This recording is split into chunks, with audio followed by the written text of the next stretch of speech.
and welcome to meeting number 116 of the House of Commons Standing Committee on Canadian Heritage. I would like to acknowledge that this meeting has taken place on the unceded traditional territory of the Algonquin Anishinaabe people. Today's meeting taking place in a hybrid format, I think we know that, and pursuant to the standing orders, members are attending in person in the room, and we also have remotely using the Zoom application this afternoon. I would like to take this opportunity to remind all participants of this meeting that screenshots or taking photos of your screen is not permitted. Proceedings will be made available via the House of Commons website. So before we get into Bill C-316 and our guest, which is Mr. Ron McKinnon, we have in front of us, if you don't mind, the budget for this study and the amount of $19,200. I believe it's been distributed just before the meeting, about 2 o'clock. Is there any discussion, or does the committee wish to adopt the budget? Any feedback? It's good? Okay. I do wish that we would use more of the Zoom, as we have a lot of expense coming from Vancouver, Calgary, Edmonton, Montreal, and Toronto. We do have capabilities here.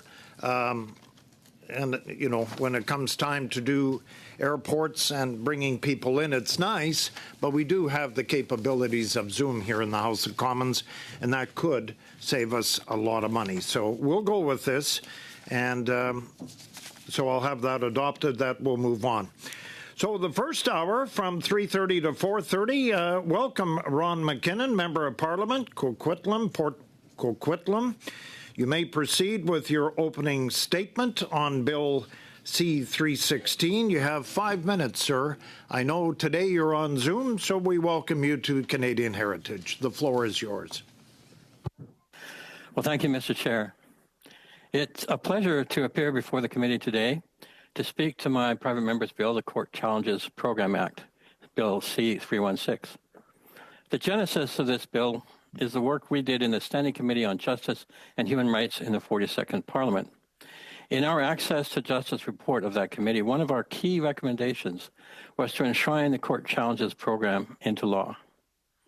Canada is an open, inclusive democracy, in large part because the rights of individuals are respected. But during our hearings on that committee, we learned that it is often too easy to take for granted the many rights and freedoms that we enjoy as Canadians. The Programme de contestation judiciaire protège et renforce. The Court Challenges program reinforces our constitutional rights.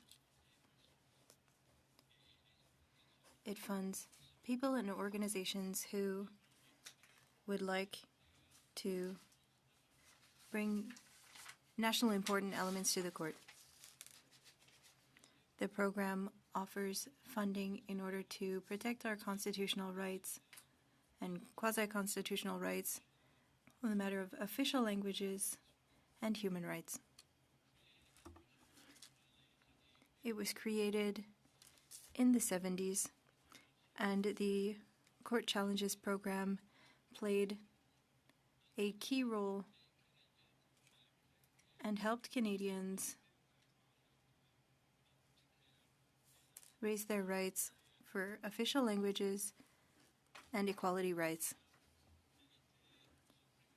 The program was removed in 2006, and in 2017, our government brought the program back. We expanded the program to include rights that were not a part of it originally. For example, specific sections of the Canadian Charter of Rights and Freedoms on fundamental rights. This includes democratic rights, freedom of expression, and access to freedom. Has, over the years, been used many times to protect the rights and freedoms of Canadians. It has provided funds to disabled Canadians to help them ensure that they are treated fairly. It has helped to clarify the rights of LGBT plus people to marry whom they love, and it has strengthened the rights of official language minorities to protect their rights and preserve their culture.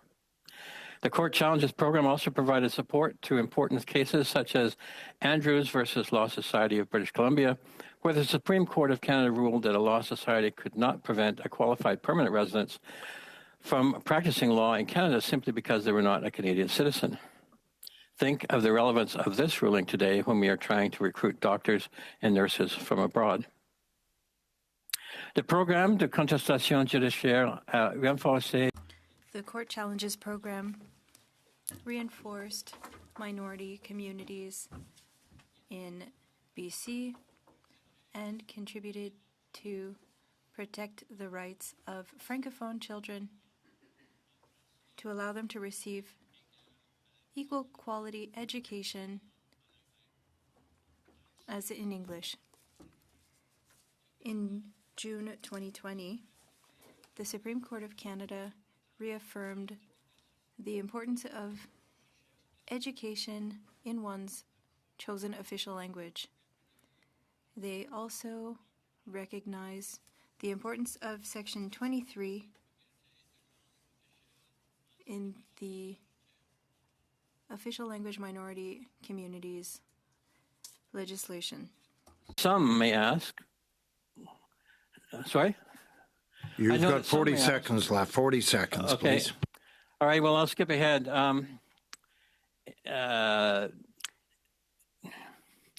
By passing Bill 316 and enshrining the Court Challenges program into law, we will be sending a strong message about the importance of protecting the rights of Canadians.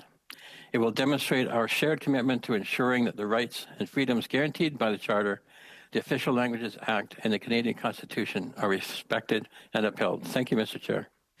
Thank you, Mr. McKinnon. Right on. So everybody knows the gig here. It's 6 minutes, the opening round. Each party will get 6 minutes. We'll start with the Conservatives and Ms. Thomas. Thank you, Chair. And Mr. McKinnon, thank you so much for coming and being willing to speak with us about your bill. I look forward to discussing that in just a moment. However, before I dive into that, I do wish to give notice of a motion for the committee's consideration. At this point in time, I'll actually invite the clerk. She can distribute it just so that everyone has access to the writing. Now, bearing in mind, of course, I am giving notice of this motion.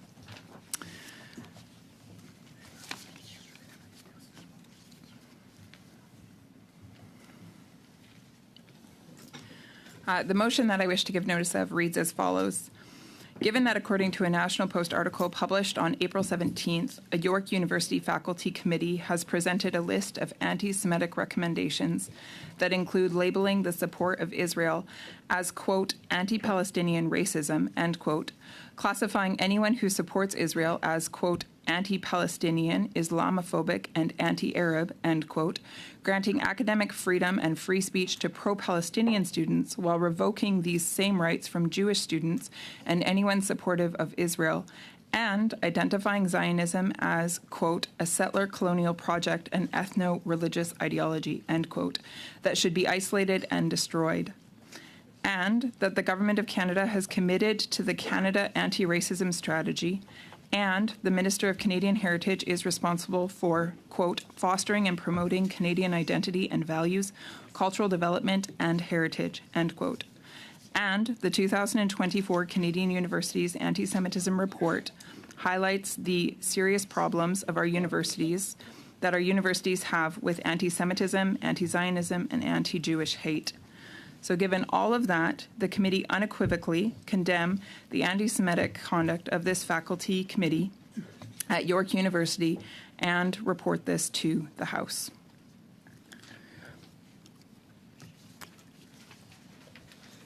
Chair, I have given notice of this motion, but I believe that it is so important, and I would imagine that all around this table would agree that anti-Semitism is wrong and that this type of vile conduct should be condemned in the most serious terms. And so given that we should share this commonality, I would actually seek unanimous consent to consider this motion moved and adopted. Do I have unanimous consent from the Liberals? No. From the Bloc? Monsieur le Unanimous Président, consent? je pense que vous n'avez pas le consentement unanime à partir du moment où l'un des partis a dit non. I think we have to debate this as soon as a party says no. No, it would be a dilatory motion. I don't believe there's a debate on this. Just give me a sec.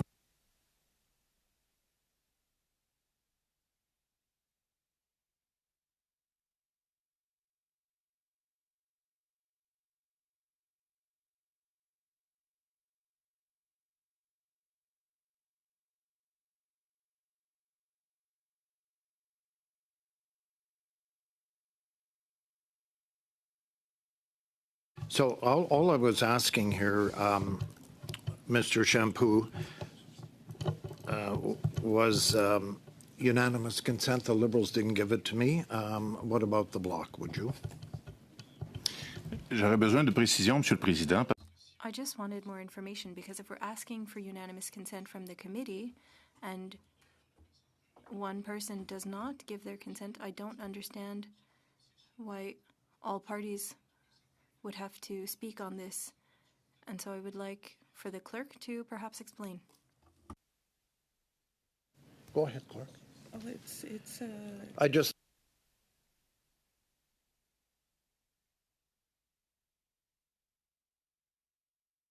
Okay, so Liberals haven't granted it. Thank you for that. We'll move on. Point of order. Point of order. Okay, just hold on, Mr. Coteau. We'll stop the clock at 1:40.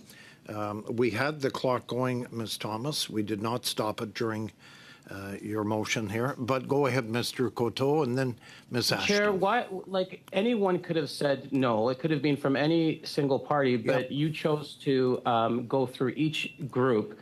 It seemed like it was intentional. Well, that's your interpretation. It wasn't mine. I don't sit here I've as never you seen know. that. I've never seen that done before, and Well, you've you. isolated it now. Yeah, Ms. Ashton. Is that the so? No, I order, wasn't. So is that the proper process? Is Yeah, that the proper thank you. process that you use?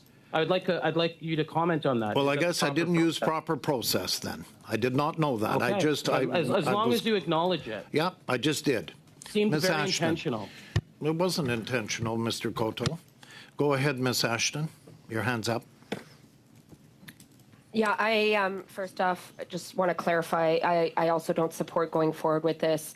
I'm concerned that we're going off of anything that the National Post is writing, frankly, and I think this merits a broader discussion. And I'm also disappointed that the Conservatives are interrupting a study in the Court Challenges program, a program that they cut when they were in power, to talk about this. So let's get back to the meeting today.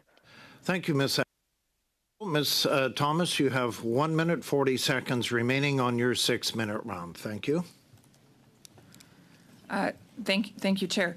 I would just remind the honourable member that the 6 minutes are mine and I can use them as I wish. This was a really important motion that I brought forward today, and I'm confused as to why the Liberals wouldn't grant unanimous consent when we have evidence that there is anti-Semitic rhetoric and conduct taking place on university campuses across this country. And this government has signed off on and committed to a Canada anti-racism strategy. And it is incumbent upon the Minister of Canadian Heritage to abide by her mandate, which is to foster and promote Canadian identity and values, cultural development, and heritage. And I would certainly hope that anti-Semitism does not belong within the definition of that. And so there was an opportunity here today for us all to agree to something that seems quite collaborative in nature. All of us should agree that it is wrong to perpetuate hate towards the Jewish community in Canada. And I'm confused and grieved, actually, by the fact that I wasn't given unanimous consent to move that forward today. That's me, but I think further to that, I'm concerned about the Jewish community, and I'm concerned about, of course, this government that's in power and how they treat that community. I'll leave it there for now. You still have 30 seconds if you wish. Mr. McKinnon, I would be curious as to your purpose of moving this bill.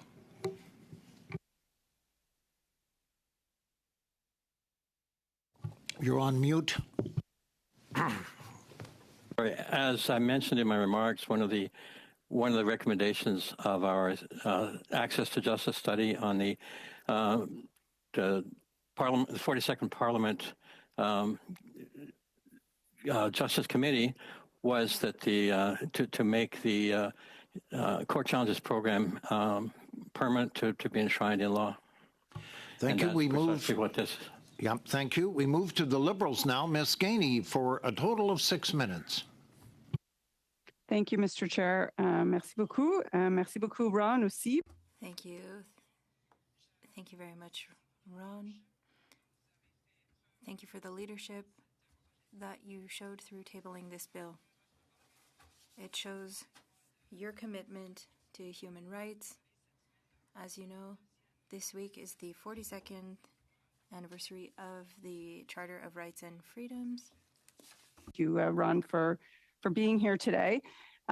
Perhaps you could start by sharing with us a little bit about the stakeholders you worked with in drafting this legislation, some of the stories they shared with you about the importance of this program.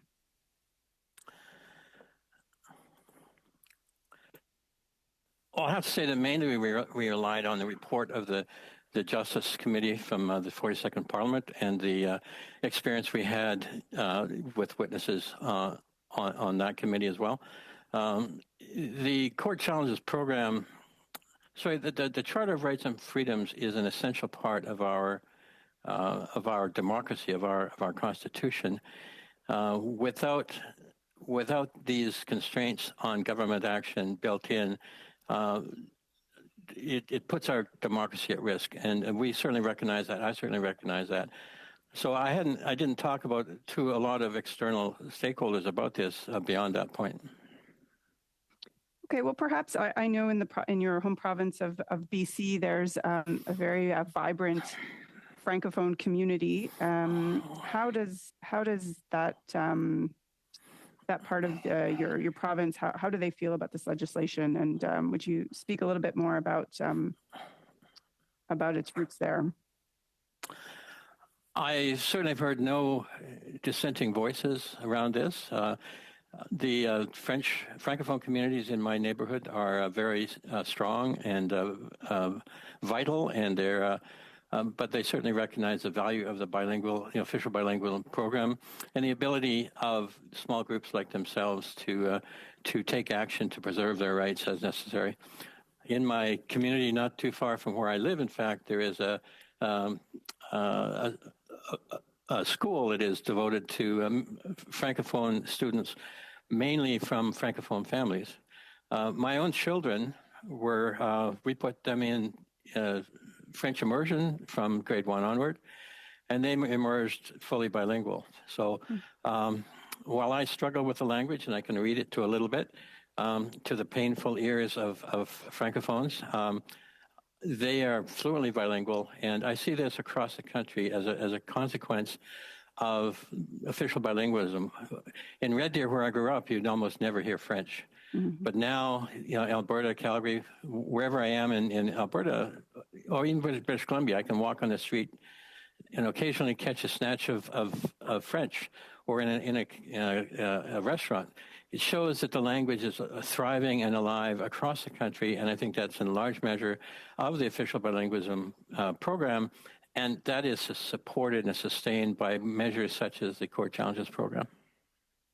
Yeah, I agree with you wholeheartedly. I have family as well in the interior in Kamloops, and nieces and nephews at a French school there, and it's really remarkable their capacity in French, and it's wonderful to see when we visit and when they visit Montreal, their ability to just participate here in French is great.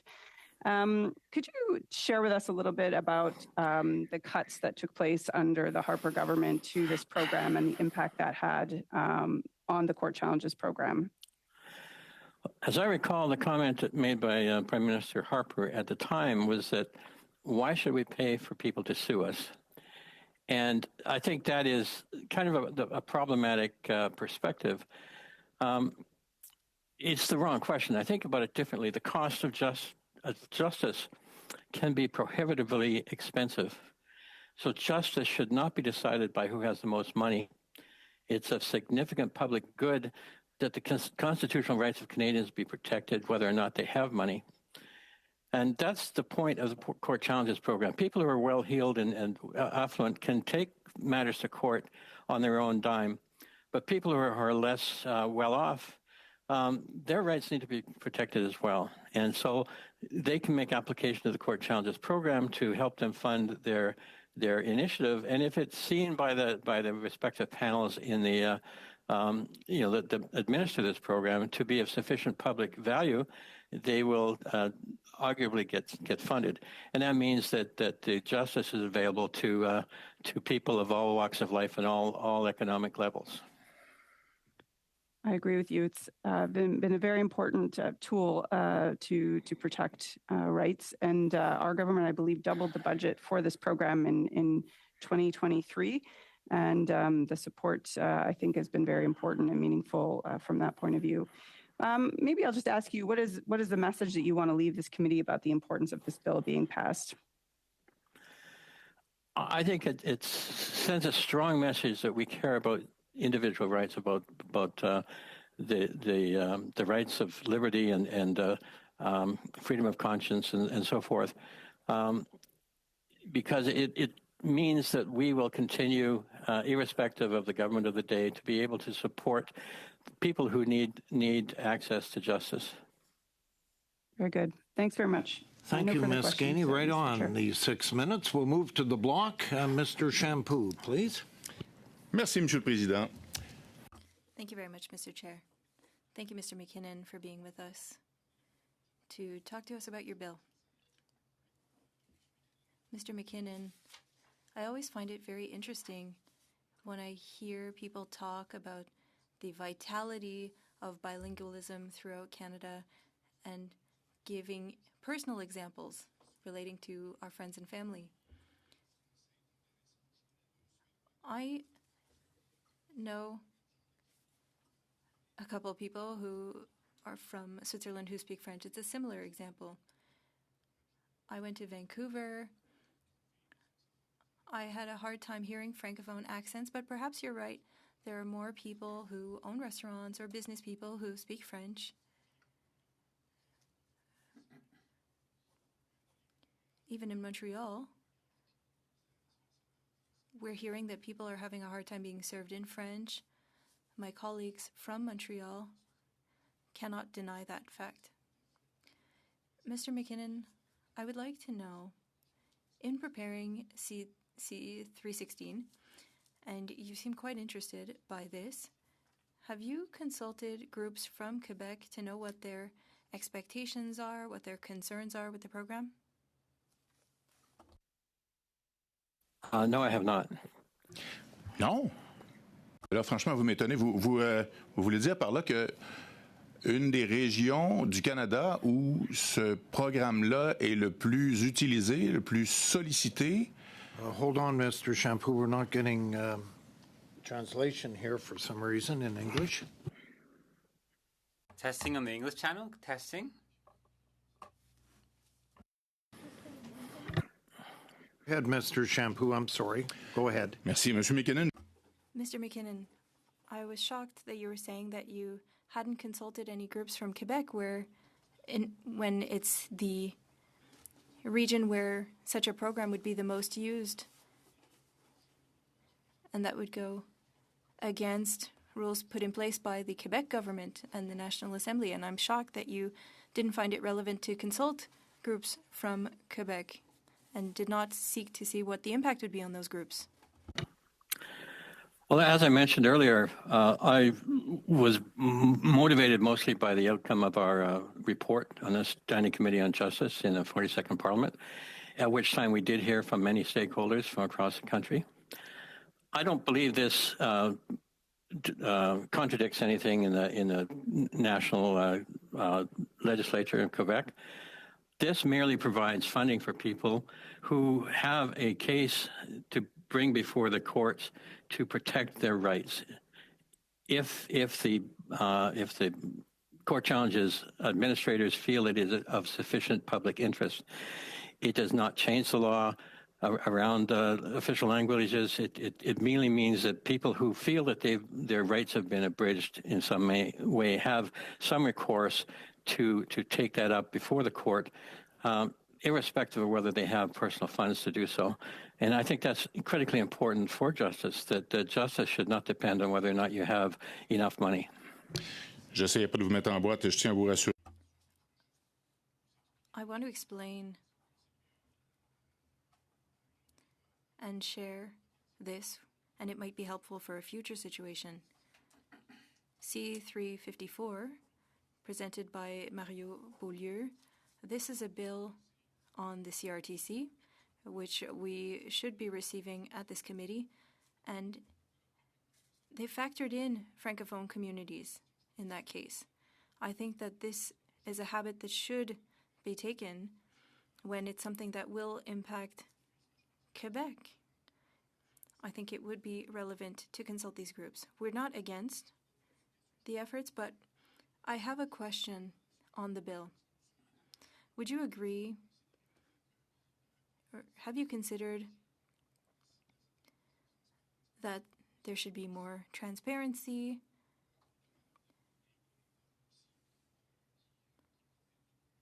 that we should have information on the people who are using the CCP? Should the amounts be disclosed, the amounts given to different groups? Thank you for the question. I don't know that they're not available. I believe that the work of the committee, the various advisory committees is available. I haven't checked myself. But I should point out that this bill does not create the Court Challenges program. It does not add to its scope of action. It does not reduce it. It really, the whole point of it is to make it harder to get rid of.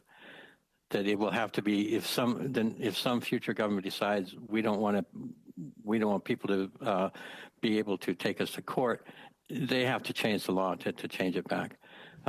For me to expand the nature of the Court Challenges program, to expand or change official, would result in probably more expenses, which would not possible to undertake in a private member's bill without getting a royal recommendation. So, and also in my experience in this place, I understand that if you try to do too much in a private member's bill, you're most likely not to succeed. So the best thing to do is take small bites, and small bites that you can swallow and not choke. J'entends par là que vous allez être ouvert. So you seem to be open to amendments. In closing, Mr. McKinnon, do you believe that in order to benefit from such a program, we should show that we don't have the financial means for the court challenges that we're looking for? Should this be limited to groups that don't have sufficient funding? I believe that's up to the advisory body to decide. They know the funding they have available, and they know how to allocate it. And they make the decision whether a given case is of sufficient public import, and whether or not the people who are bringing the case, have the need of their support. Okay, thank you. We're going to move on. We're way over time here. We'll go to the NDP. Ms. Ashton for 6 minutes, please. Thank you very much, and thank you very much to Mr. McKinnon for bringing forward presenting his private member's bill to us today. For linguistic minorities, for women, for Indigenous people, the Court Challenges program matters.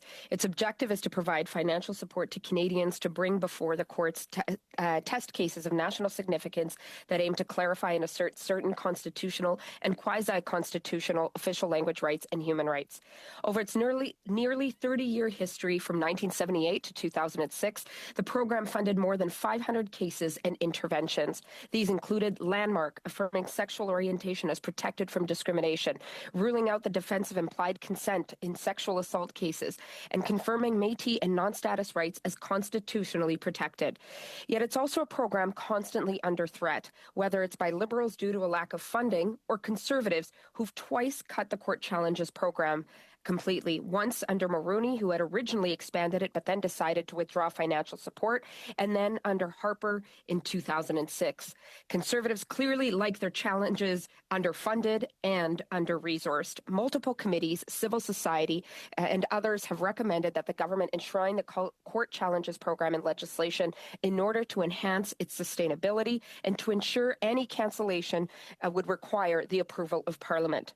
Are you, Mr. McKinnon, worried that a future Conservative government would cancel a court challenges program absent this legislation? Yes, absolutely. Great. Would you like to expand on that based on the work that you did previously in committee, or would you like to share some more thoughts? Well, I was quite thrilled by your comments. I'd like to subscribe to everything you said. I certainly agree with you 100%. This is an important program. You know, the Charter of Rights and Freedoms has to be more than a certificate on the wall. It has to be something we can test things in real life. It is said that all roofs don't leak when it's not raining. If you want to find out if the roof's worth its while, you gotta see what happens in the rain. Same with rights. If we can't test them against the law, if we can't bring a case of wrongdoing or we believe to be wrongdoing before a court to have it tested and measured, the law means nothing. So we have to make this access to justice, access to protection of our rights available to everyone, regardless, particularly everyone with lower means, so that their rights are protected. People who are wealthy, they can afford to fund their own measures, but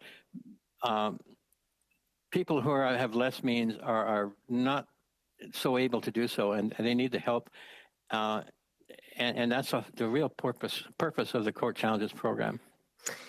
Okay, thank you very much for that. Since the Court Challenges program was reinstated in 2017, 107 court cases related to official languages have been funded by the program. As the official languages critic for the NDP and as someone who played a significant role in passing Bill C-13, the modernization of official languages, which involved enshrining funding for the official languages rights and human rights branches of the Court Challenges program, I recognize how important this work is. Because the federal government doesn't always, though, get it right, and even with the changes made to the Official Languages Act, more challenges we know will occur. The official languages branch of the Court Challenges program is currently 1/4 of its total spending. Are you satisfied with this number? Where do you think it should be? Should be increased by how much? What are your thoughts? Oh, I don't have a specific number. If it's only using a quarter of its capacity, I'm wondering if they're not getting the cases that they feel are worthwhile, or whether they're reserving funds for longer term cases that might have to go all the way up to the Supreme Court. I don't know, but I think it's important. It behooves us as a government. It behooves the Parliament to make sure that programs like this, and particularly this program, are well funded, and that the mandates of the committee, that the advisory committees, are sufficient to do so. I would like to see the scope of the Court Challenges program to be enlarged beyond what it has. That's certainly not something that's within the scope of a private member's bill. That would require a royal recommendation, and taking too big a bite is often a mistake in private members' bills. So I'm looking just to make the thing permanent, so that it's going to be difficult, if not impossible, but certainly very difficult for future governments of whatever description to get rid of it.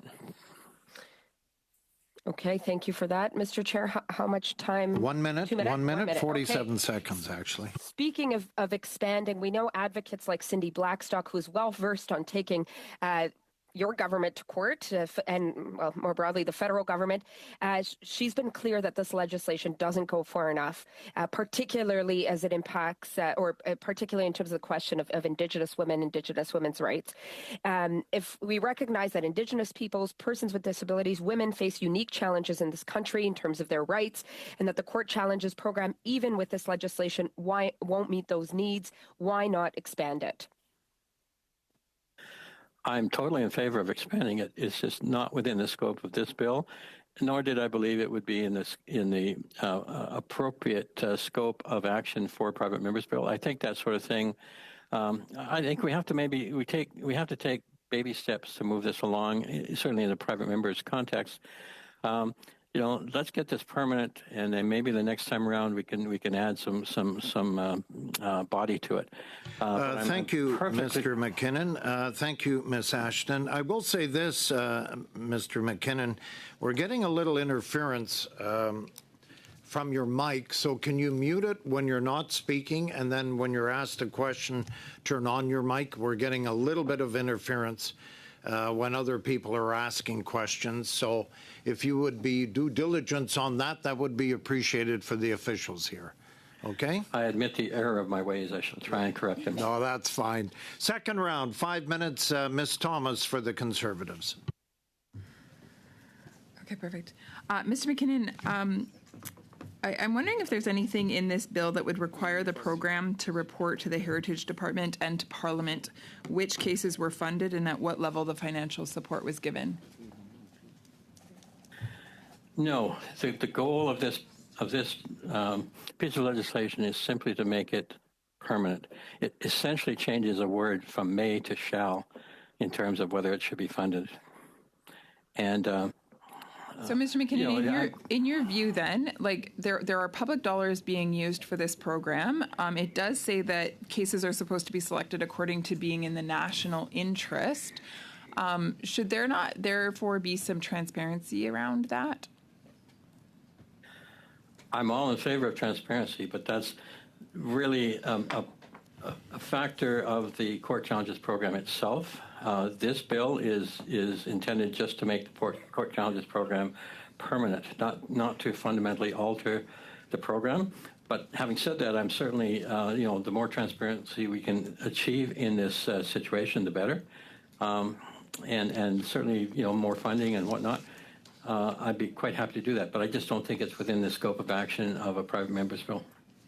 So if an amendment was brought forward calling for greater transparency around the selection of cases and the dollars attributed to those cases, would you be in favor of that? Well, as I said, I agree with those things. I don't know that would be in the within the realm of possibility because it changes the fundamental purpose of the bill that was referred by the House. But I certainly wouldn't oppose it myself. But that's really a matter for the committee to decide. Okay. This bill also doesn't specify the process by which the directors and officers who administer this program are appointed.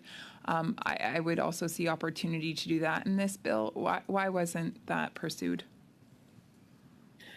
Because those are aspects of the court challenges program itself, how it's set up, how it's administered, how it's funded, totally different and separate from what I'm trying to do here. All I'm trying to do here is make it so its funding carries on a permanent basis.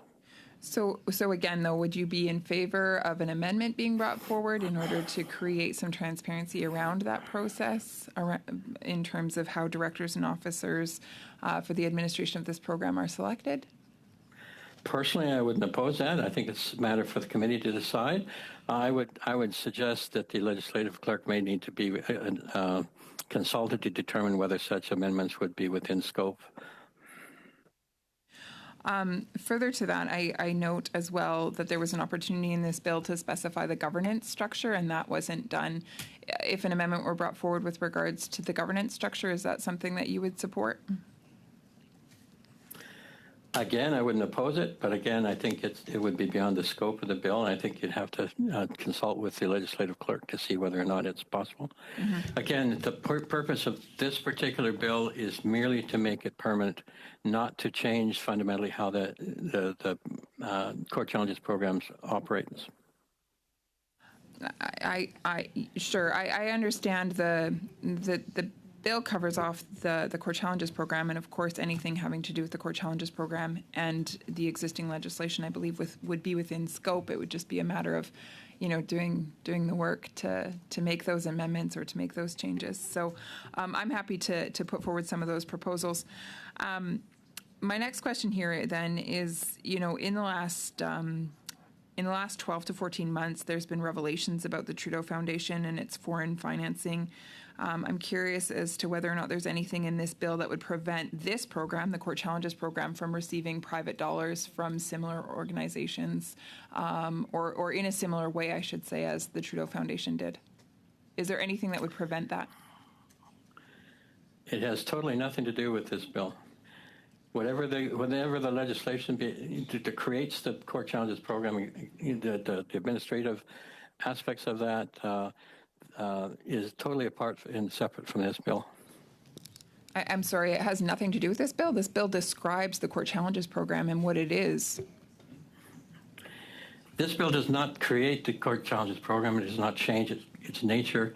It does not change the way the boards are set up, nor their marching orders.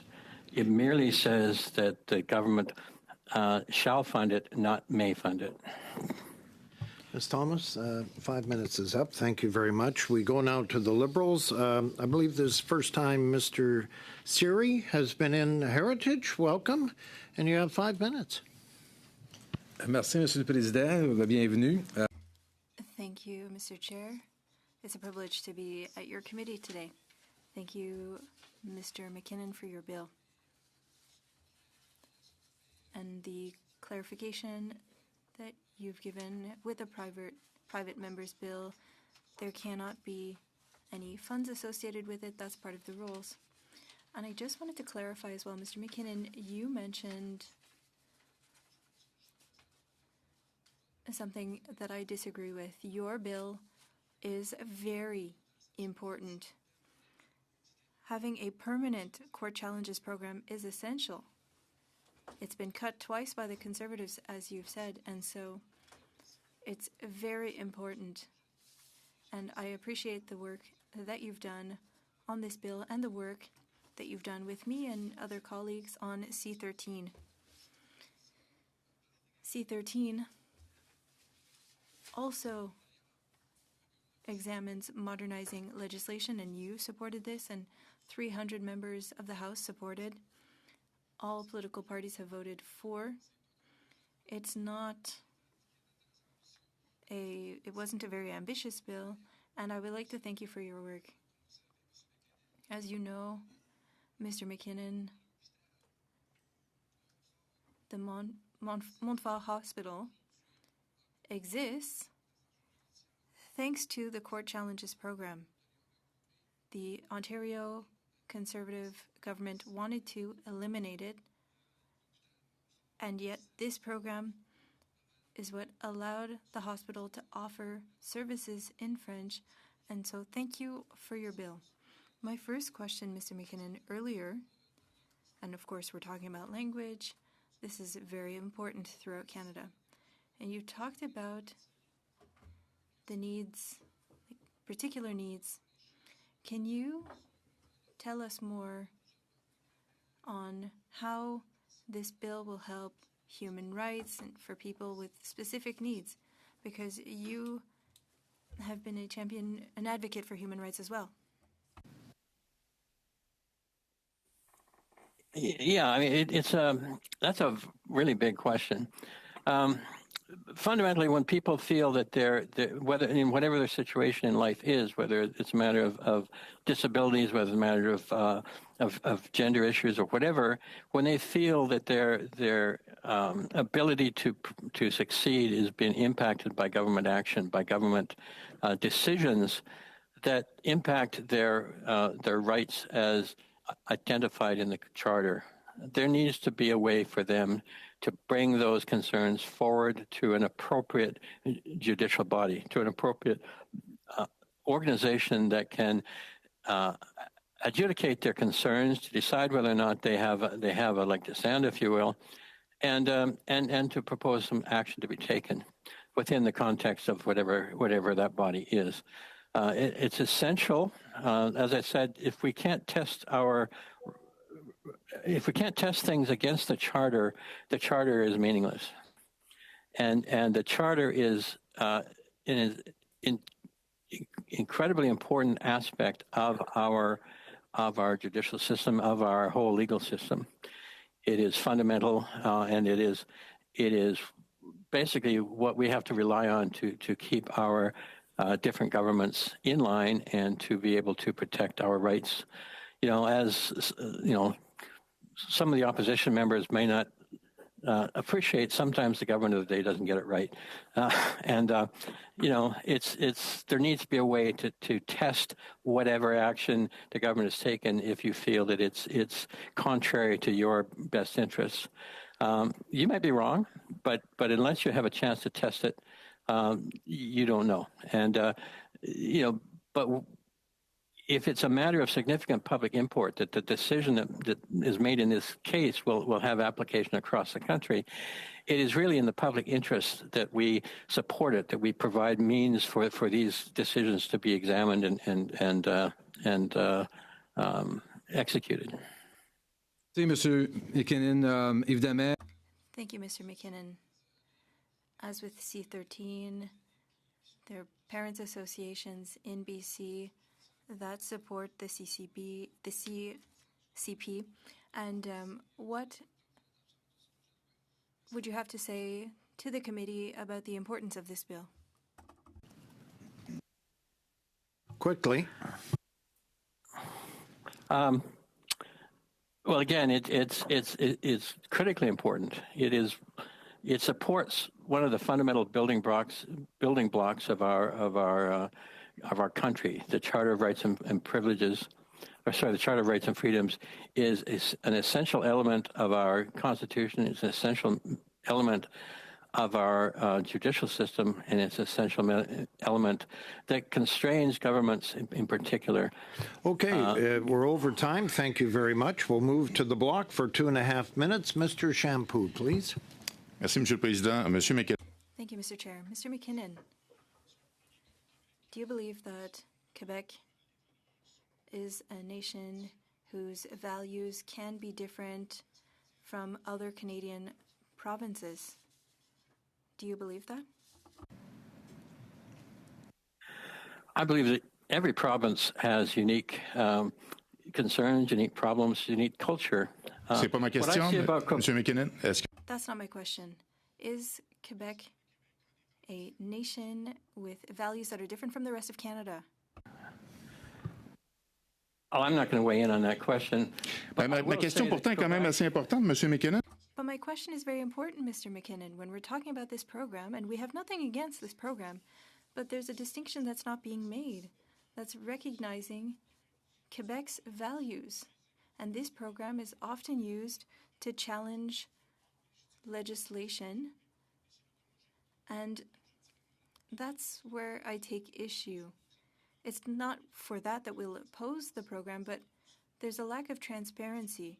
And so when I was asking you a question earlier, asking if it's normal to offer public funds to organizations who have significant means at their disposal and can take on a legal challenge, do you believe that those organizations should be able to use the program?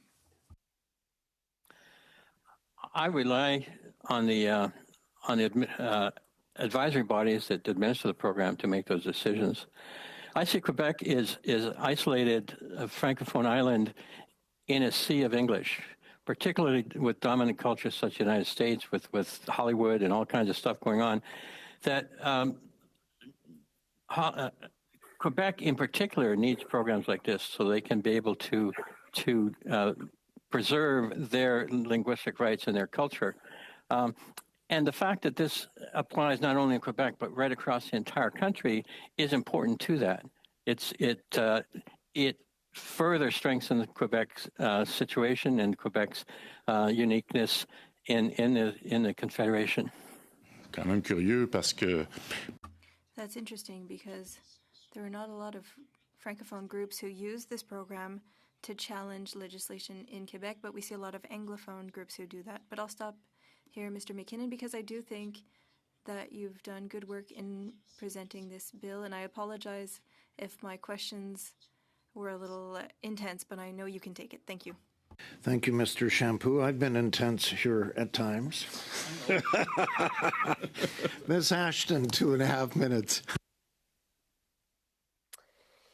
Thank you. Mr. McKinnon, the Department of Canadian Heritage funds the Court Challenges program 100% through a contribution agreement. Its funding is divided between two branches, human rights and official language rights. Budget 2023 announced an additional $24.5 million over 5 years to double the funding for the Court Challenges program. But every year there are a number of worthy applicants that aren't funded, not because they don't qualify, but because the program is underfunded. Nor is this funding stable. And even with this legislation, there's a possibility that a future government could underfund the program and deny people access to the justice that they deserve. Why enshrine the Court Challenges program without requiring adequate funding? I don't believe that as a private member's bill, I can really speak too much to ensuring adequate funding. We can't, absent a royal recommendation, we can't do anything that results in an increase in the funding.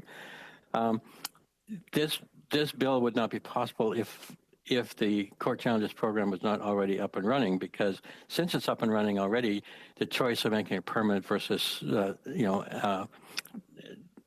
ad hoc, as it kind of currently now is, would require a royal recommendation. I'm perfectly happy if we see more funding for it and to expand its powers, absolutely. But I think that has to be done in a different mechanism. I'd be happy to support recommendations to the Minister of Finance to fund it further, and to the appropriate bodies to enhance the legislation as might be appropriate to do that. Okay, thank you for sharing that.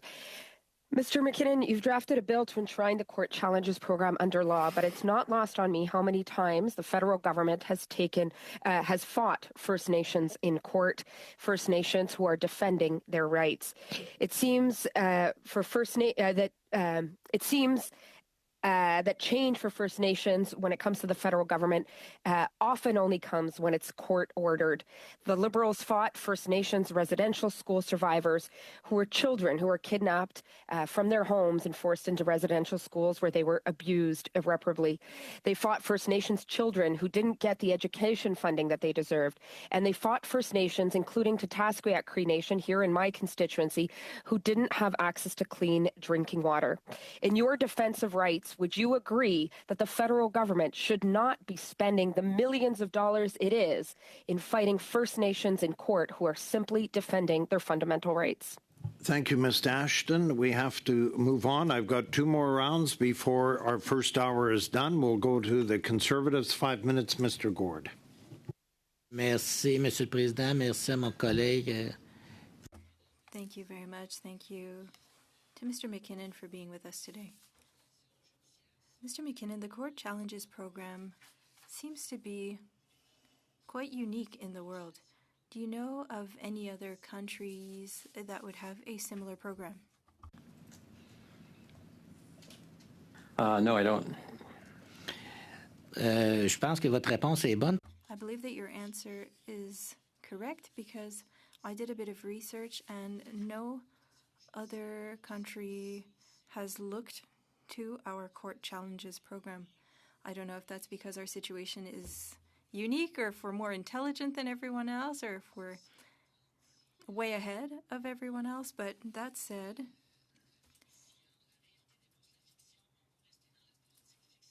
well, let's look at policy. Could the program be useful to the federal government if they were to challenge provincial legislation, but they don't want to do it directly?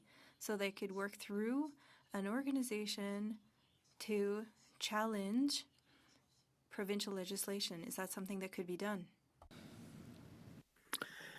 Well, that speaks of some deeper, convoluted conspiracy. I don't believe that that's appropriate use of the Court Challenges program. I think if the federal government wants to take on a province, they'll do it head on.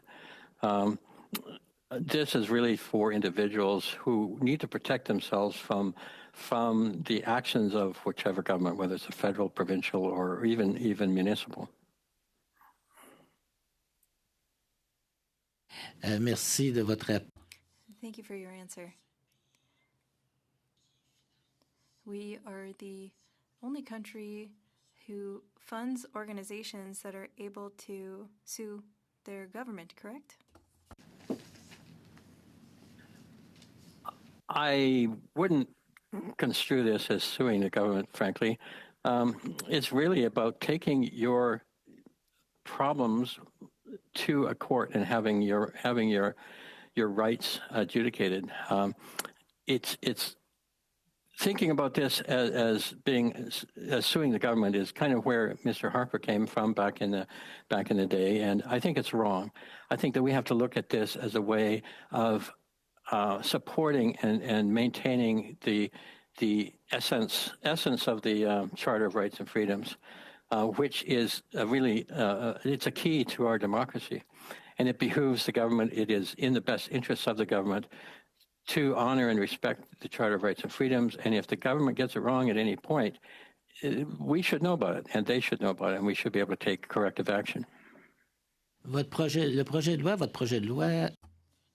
Your bill gives a third party the opportunity to choose cases that will be funded. However, the selection criteria are not transparent. Would it be possible to know what the criteria are and how many cases were accepted? And if they weren't accepted, can we know why?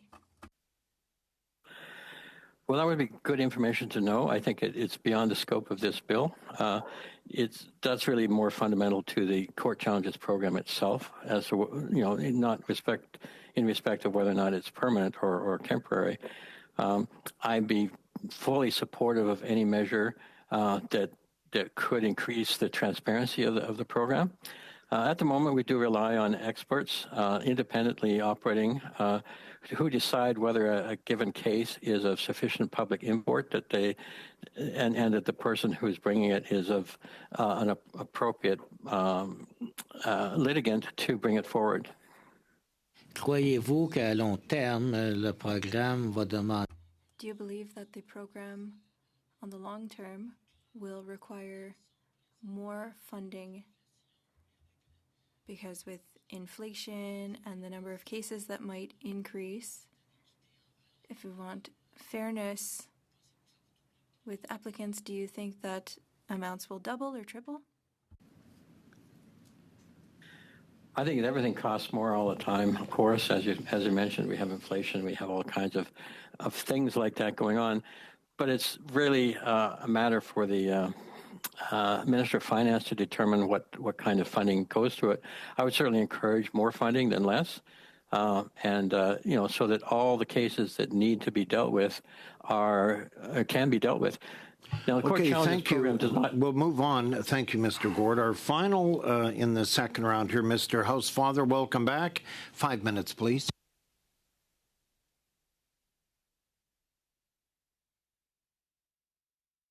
Well, look at this. You're on mute. Try again. No, we're having some issues with you for sound. Not with him. Not with you. We never have issues with you, Anthony, but we are having sound quality issues out of your mic. Yeah, no, his mic is down. Oh, you turned. Is it possible that you hit the mute button on the side of the microphone? The side of the headset, sorry.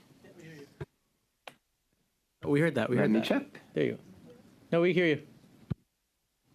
Can you? Yeah, we can hear you. Go ahead, Mr. Housefather, for 5 minutes, please.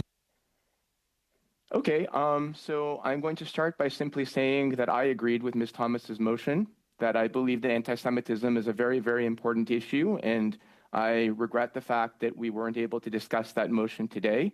But I will now turn to Mr. McKinnon, because the Court Challenges program is absolutely one of the most fundamentally important programs that I think exist in this country. I think it helps minority language groups, francophones outside Quebec, English speakers inside Quebec, and racial minority groups and others seeking equality rights, and is absolutely fundamental. So I congratulate my colleague, Mr. McKinnon, on bringing forward this very important bill.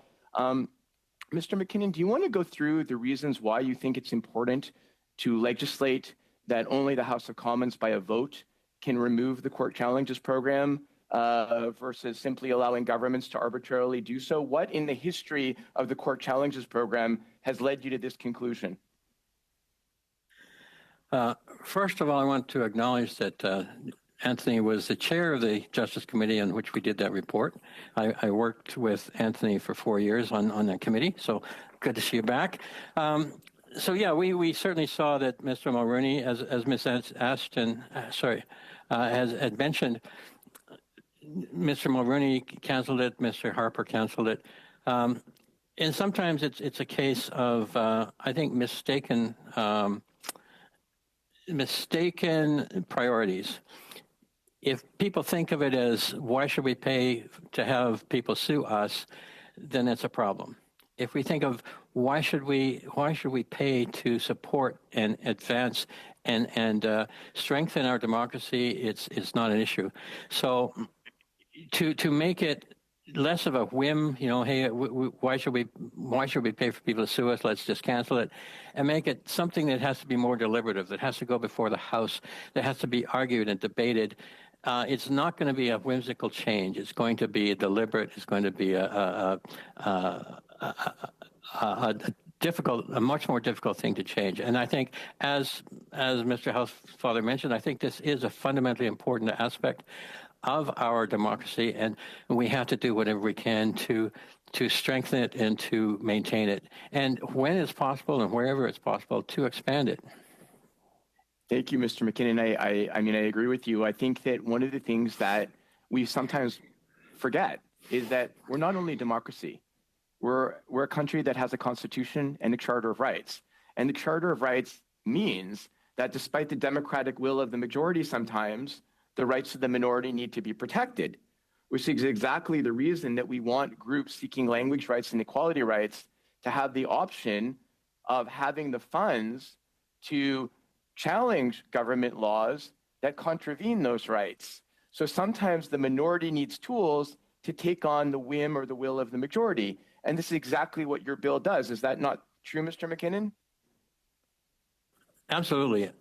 Certainly the Charter of Rights and Freedoms is a check on the will of the majority. It prevents the will of the majority to becoming a tyranny. We have to that much power to have merely a majority decision decide everything that can possibly be is a mistake. We have to constrain those powers in well-defined, just ways in order so that the power of the democracy can be wielded effectively and properly. Thank you so much. Mr. Chair, am I out of time now? You have 1:14 left. 1 minute, 14 seconds. Okay. Et finalement, Mr. McKinnon. And Mr. McKinnon, I would like to talk about Quebec. My colleague Martin brought this up. I believe that this program applies to all provinces and the federal government. So if any government in this country implements legislation that violates the charter, and there is a charter in Quebec as well, we should be able to offer funding to groups so that they can challenge the legislation. Am I correct in assuming that this applies to all provinces, including Quebec? I would say yes, absolutely. I think if a government is fearful of the Court Challenges program because its programs might be challenged, I think they need to look much harder at those programs. And they need to make sure that when they pass those programs that they are within the bounds that are delineated by the Charter of Rights and Freedoms. Thank you, Mr. McKinnon. Thank you, Mr. Housefather. Mr. McKinnon, you're more than welcome. This is your private member's bill. If you would like to stay around for hour two, please do so. We have department officials in the room here. So we'll take a short break. They'll come and address us in the next 3 minutes, and then we'll start with hour two. Thank you. Thank you, Mr. Chair.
Director General, Strategic Policy, Planning and Corporate Affairs, along with Mr. Dan Duvin, the Assistant Deputy Minister, Strategic Policy, Planning and Corporate Affairs.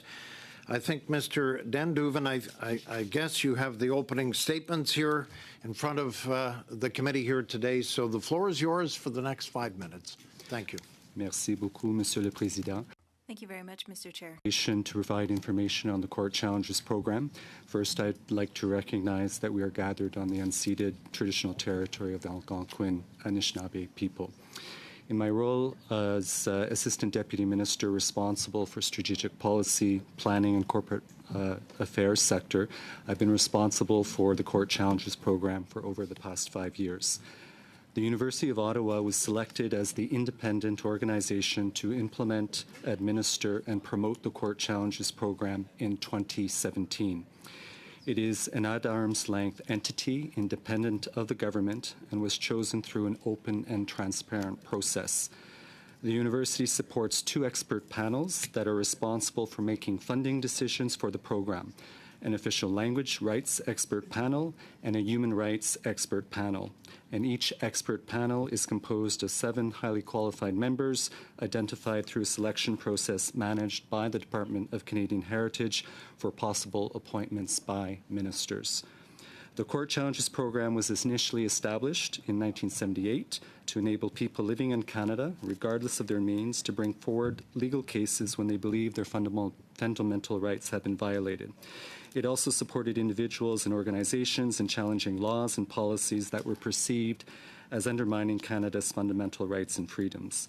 Since initial creation 46 years ago, the Court Challenges Program, through its various iterations, has funded and supported major court cases that have significantly shaped and impacted the evolution of the jurisprudence in matters of official languages and human rights in Canada. The Court Challenges Program has historically been and continues to be administered by a third party at arm's length from the government to avoid any real or perceived conflict of interest on the part of the Government of Canada. The program has played an important role in ensuring access to justice and equality for all Canadians. Moreover, the program has contributed to the protection of human rights of all people in Canada, and it has supported vulnerable and marginalized communities and helped minorities in defending their rights, consistently promoting justice and equity. Le programme de contestation judiciaire a également joué. The Court Challenges Program has also played a key role in supporting official language minority communities across Canada. By funding challenges to laws and policies that could erode language rights, the program helps to preserve the vitality of these communities and maintain the presence of linguistic duality and diversity in Canada.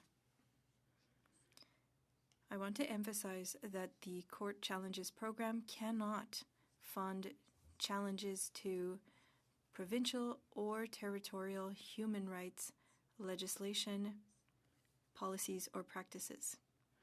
However, as has been the case since its inception, the official languages component of the program can fund cases taking provincial and territorial governments to task, as a number of constitutional language rights apply specifically to provincial or territorial jurisdictions.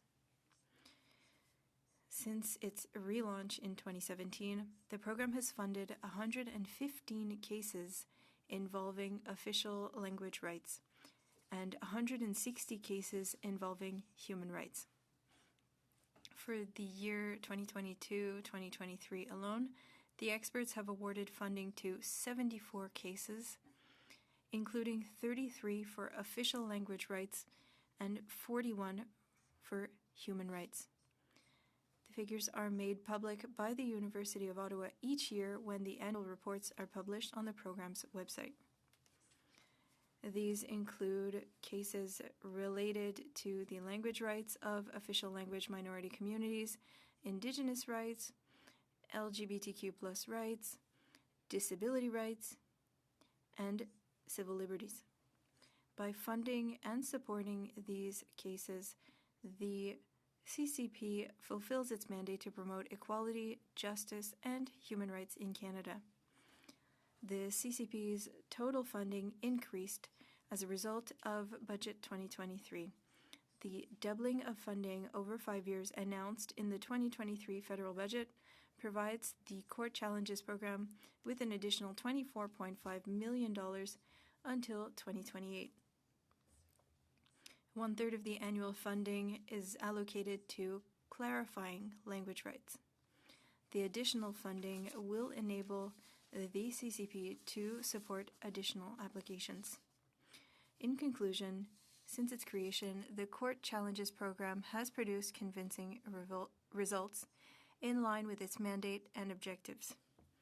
In addition, effective mechanisms are in place to ensure the integrity and proper functioning of the program, including independent program delivery. Thank you for your attention, Mr. Chair. I am now ready to answer your questions about the program. Thank you very much, Mr. Denduven. I really appreciate the stats at the end. Thank you. You came prepared.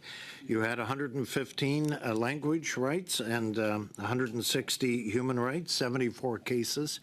That, I think, helps everyone around the table here. You came with stats, which is most important as we move forward here. First round, 6 minutes, goes to the Conservatives. Ms. Thomas, for 6 minutes, please. Sure, thank you. And thank you to the officials for being here with us today as well.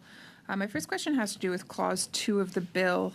It doesn't clearly define this term national significance. I'm wondering if you can bring some, shed some light on that, help us understand what is meant by that term.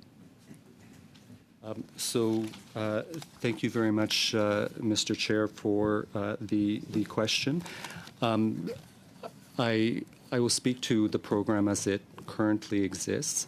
And so when applicants apply for finance, for program or for funding, they need to ensure on the application that is there that tests, it obviously meets cases of national importance.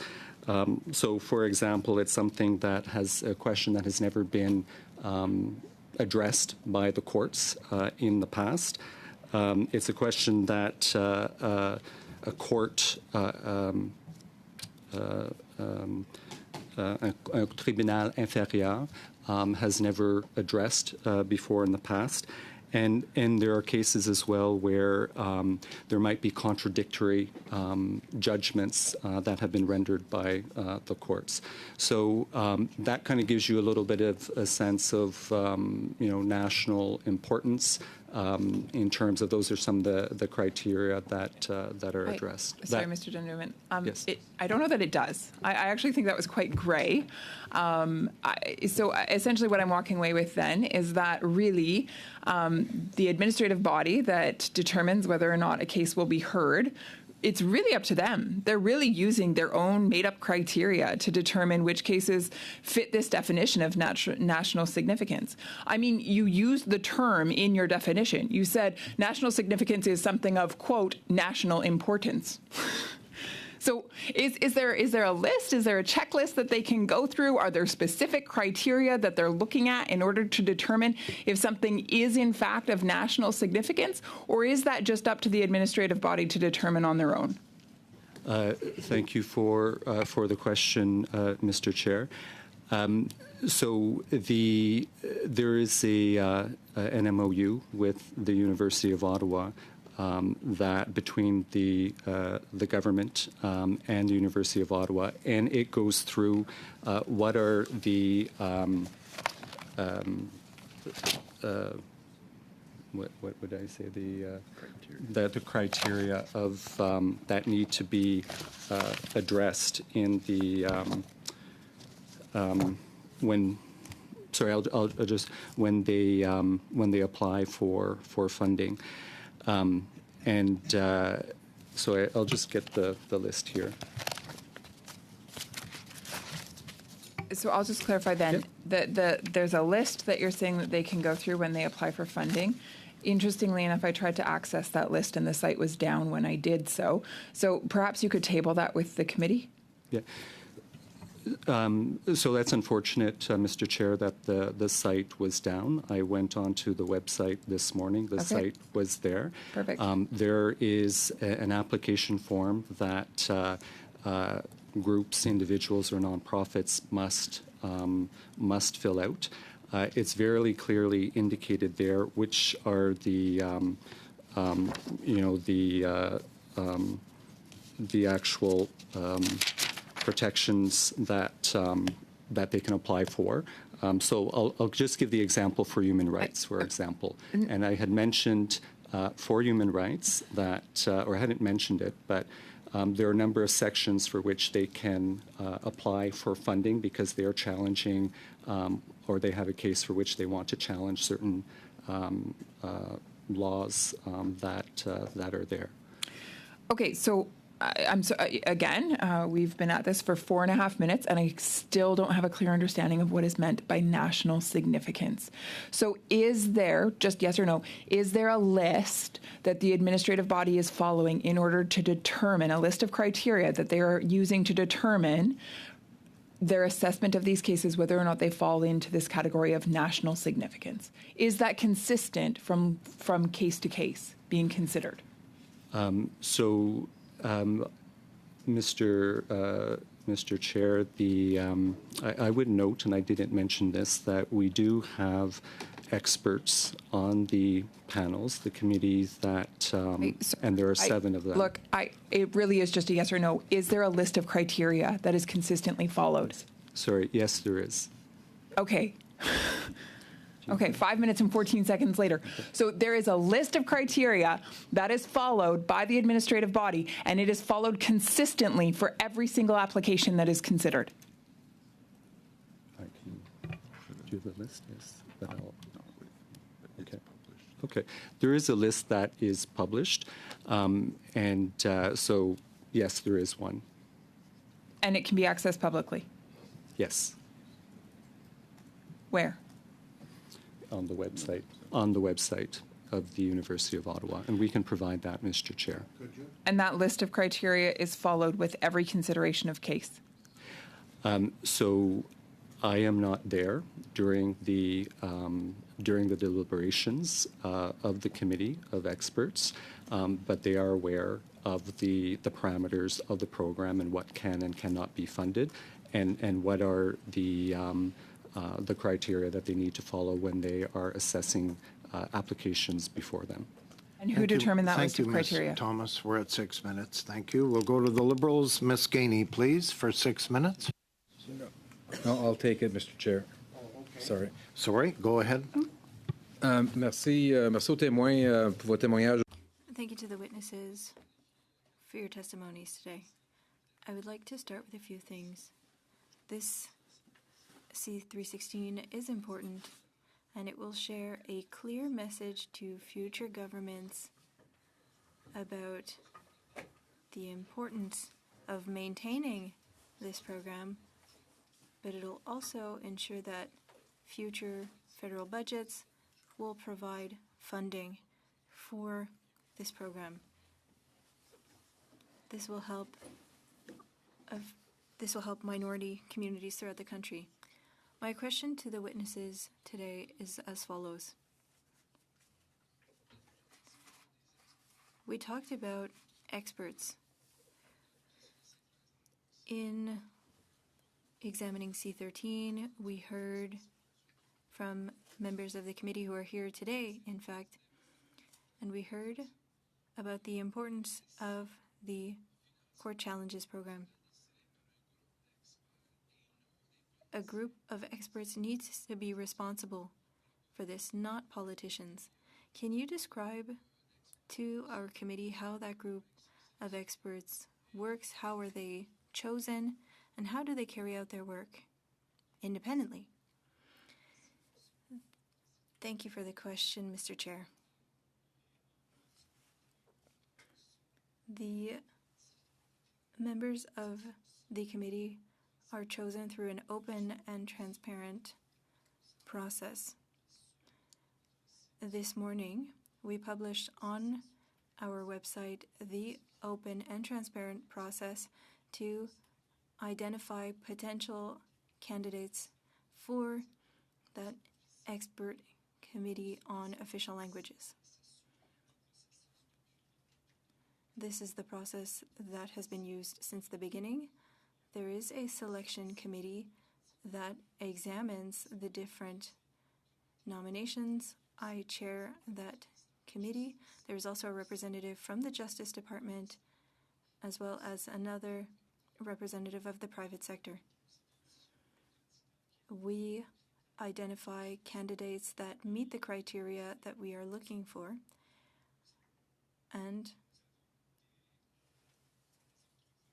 we carry out interviews when needed to ensure that they meet the criteria and to detect their knowledge in official languages. We have a pool of potential candidates, and then we send this list to the minister when there are positions to be filled. We advise the University of Ottawa, and they are responsible for the program, and we let them know as soon as a minister makes a decision and there's a new committee member, I speak to the University of Ottawa, or rather to the candidate, and ask them if they would like to accept the position. After that, we advise the University of Ottawa. We talk to the new member so that they understand how this expert committee works and that they understand the parameters of the program. I mentioned this in the previous question, that there's the importance of the typical cases and the national significance. And then committee members meet usually 4 times a year to examine applications to the program. And they make decisions after that. So this is quite an extensive process. And there are no issues. There's no way of saying that it's not a panel of experts. It was said earlier that there's a bit of a lack of transparency. Can you describe what annual reports look like? What is shared with the public? With the agreement with the University of Ottawa, there are annual reports that need to be published. And if you look at the website, you will be able to see that for the past few years, annual reports have been published on the website. The committee chair of official languages and the committee chair for human rights share their perspective as well. The report for 2023-2024 has been submitted. We're waiting for 2023-2024. That should be ready in November, according to the contribution agreement with the University of Ottawa, which states what they need to do in regards to sending information to us. And then the document will be published online for Canadians to see. Thank you for that. We also heard outside of the committee that the annual report stated in Part 3 of the bill could potentially not be the same as the current annual report for the CCP. Could you explain the difference between the dates? I would say that the agreement states November to give the University of Ottawa time to put the report together, include the statistics, and it takes time to do all of that. In 316, the date is? We'll go to 6 minutes to the block. Mr. Shampoo now. Merci, Monsieur le Président. Merci. Thank you very much, Mr. Chair. Thank you very much, Mr. Denduven and Mr. McMurrin. What is the decisionary power in selecting cases? What is the power, or what role does the University of Ottawa play? Mr. Chair, the way it works now, and again, as I noted, I'm not there during discussions. My role is to be chair of the selection committee to identify potential candidates through an open and transparent process. This is a decision made by a committee, and there's a chair of those different committees that carry out these discussions. The University of Ottawa has lawyers, and you'll see it in the yearly report, in the annual report. So they examine requests that are submitted to the University of Ottawa,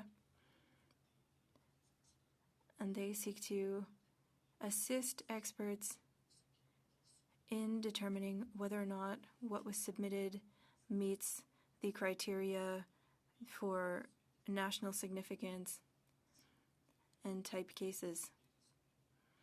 And they share summaries to members of the committee. I'm going to have to interrupt you. When does the University of Ottawa's mandate end? Currently, the agreement with the University of Ottawa ends in 2025. Great.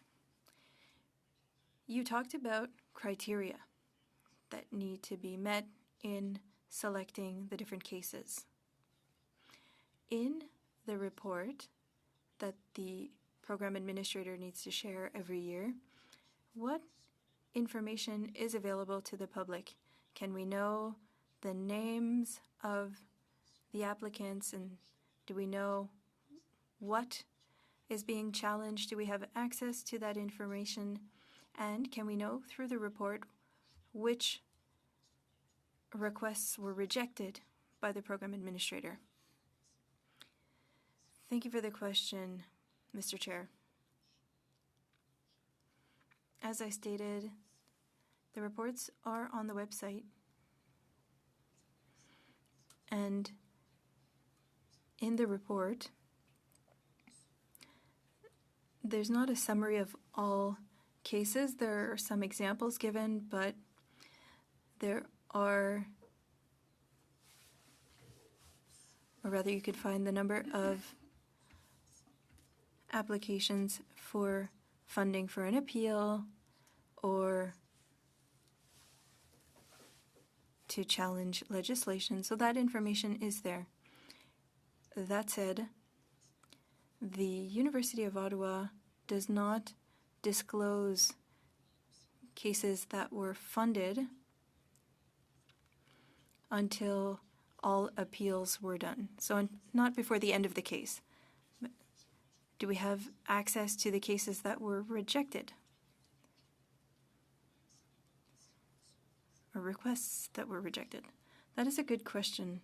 I don't have this information for cases that were rejected. Would you be able to send this information to our committee on another day to tell us whether or not we have access to this kind of information? What I can say is that I don't have access to this information. I apologize. I would have to look at the agreement with the University of Ottawa and see if this is something that we have asked for cases that were rejected. I read the agreement in preparing for this meeting, and I don't remember seeing such a request, but I may have missed it. If you can send that information to the committee after you've been able to verify this, that would be great. You can do it in writing. You said that it's not possible to fund challenging provincial legislation, and you know I'll talk about Bill 21. There are concerns that are quite legitimate in Quebec that groups might use the court challenges program indirectly to challenge Bill 21. Are there any mechanisms, to your knowledge, that would stop something like that from occurring? Because some people are quite creative in trying to skirt the system. Thank you for the question. I'm not there during debates, and so I do not see applications. Sometimes I will read the news and I'll see things there. But what I can tell you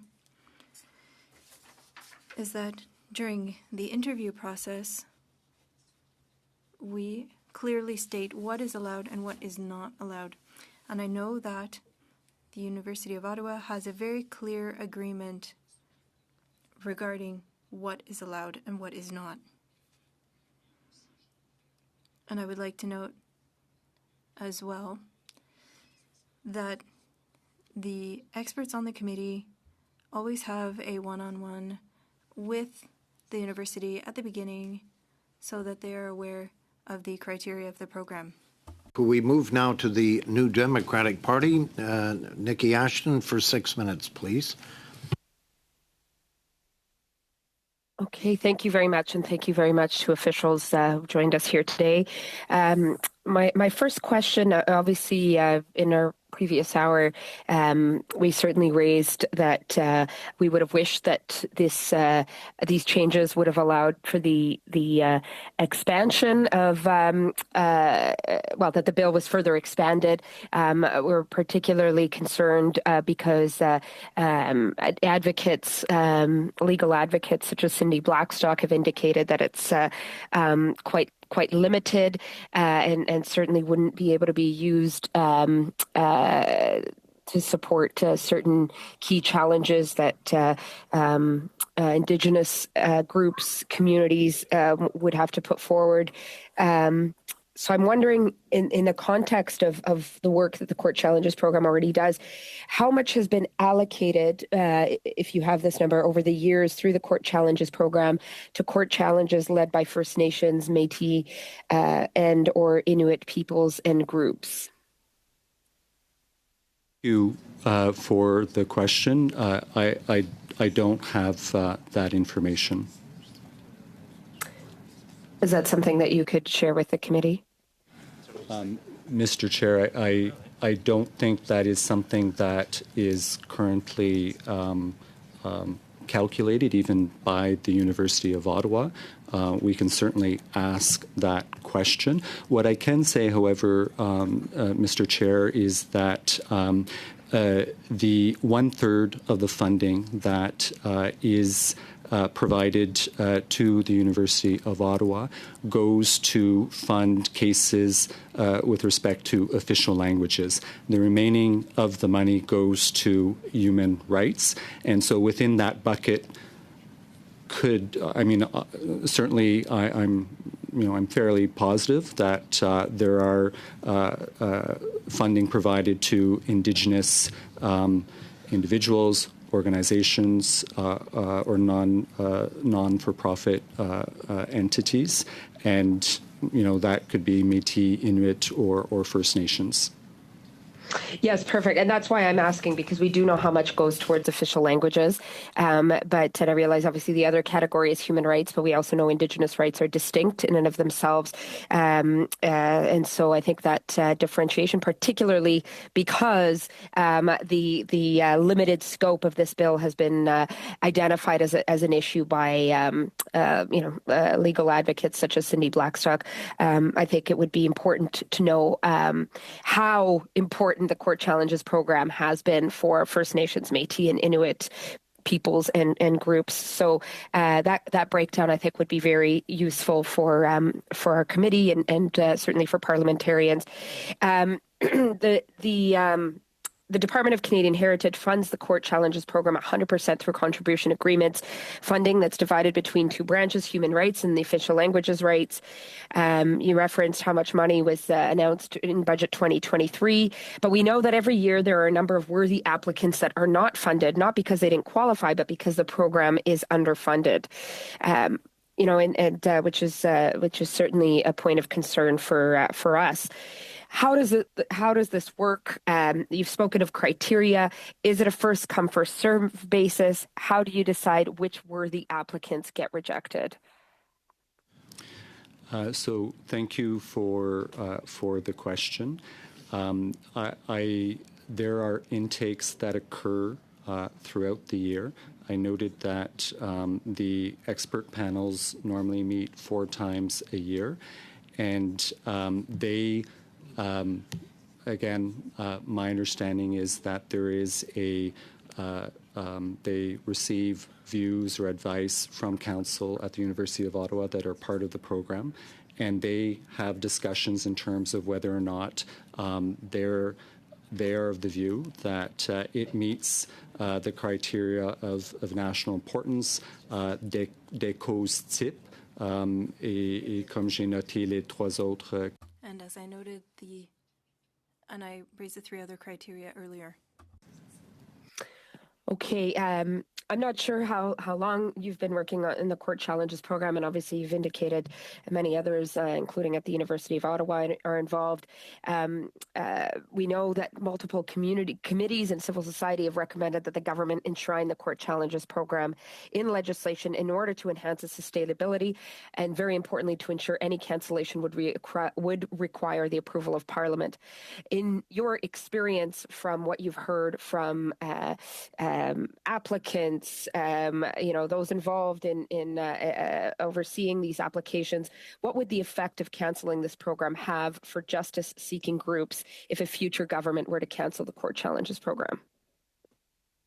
So thank you for the question. I would just note that if this is a program that is there for individuals, groups, and not-for-profits to seek funding should they need it, and if the program is no longer there, they would not have access to that funding. 8 seconds Mr. left. Chair, 8 seconds. how much? 8 seconds. 8 seconds. Okay, that's so. Thought it was close. Thank you very much. Thank you, Ms. Ashton. Can the committee get a copy of the contribution agreement with the Ottawa University? I see it in French, but I don't see it in English. Yes, that's something that we can provide to the committee. Yeah, it's an oversight, I would think. You're right. But good. Could that be provided by the department or the University of Ottawa then? Okay. Mr. Chair, so we can provide it to you. Thank you very much. Second round, we'll start with the Conservatives, 5 minutes. Welcome, Mr. Gaudin. Merci, Monsieur le Président. Thank you very much, Mr. Chair. My first question will be quite simple. In what year did the consultation start? Apologies, Mr. Chair. What are you referring? The program. Okay, the Court Challenges program.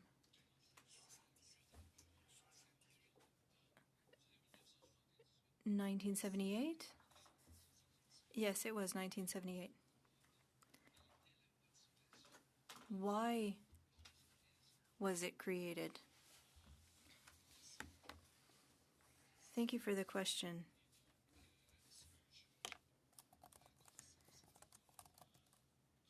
For what I know about when the program was created in 1978, it was to support official languages in minority situation, to allow them to infer their linguistic rights. That was the main goal in 1978, correct? Do you understand what budgets were like in 1978 for the Court Challenges program versus for 2024? Mr. Chair, I don't have that information. We could try to find what was available in 1978. And in 2024, that information should be easier to find. Are there other measures other than the Court Challenges program for OLMCs, official language minority communities? Are there other ways than the Court Challenges program to assert one's rights? Answer: I'm not aware of any other programs. I would like to come back to your first question. I noted that I'm not aware of the funding available in 1978, but the current budget for 2023 increased by $5 million to $10 million per year. So it doubled between 2023 and 2024. Yes, in the 2023 budget, the government doubled funding for the program.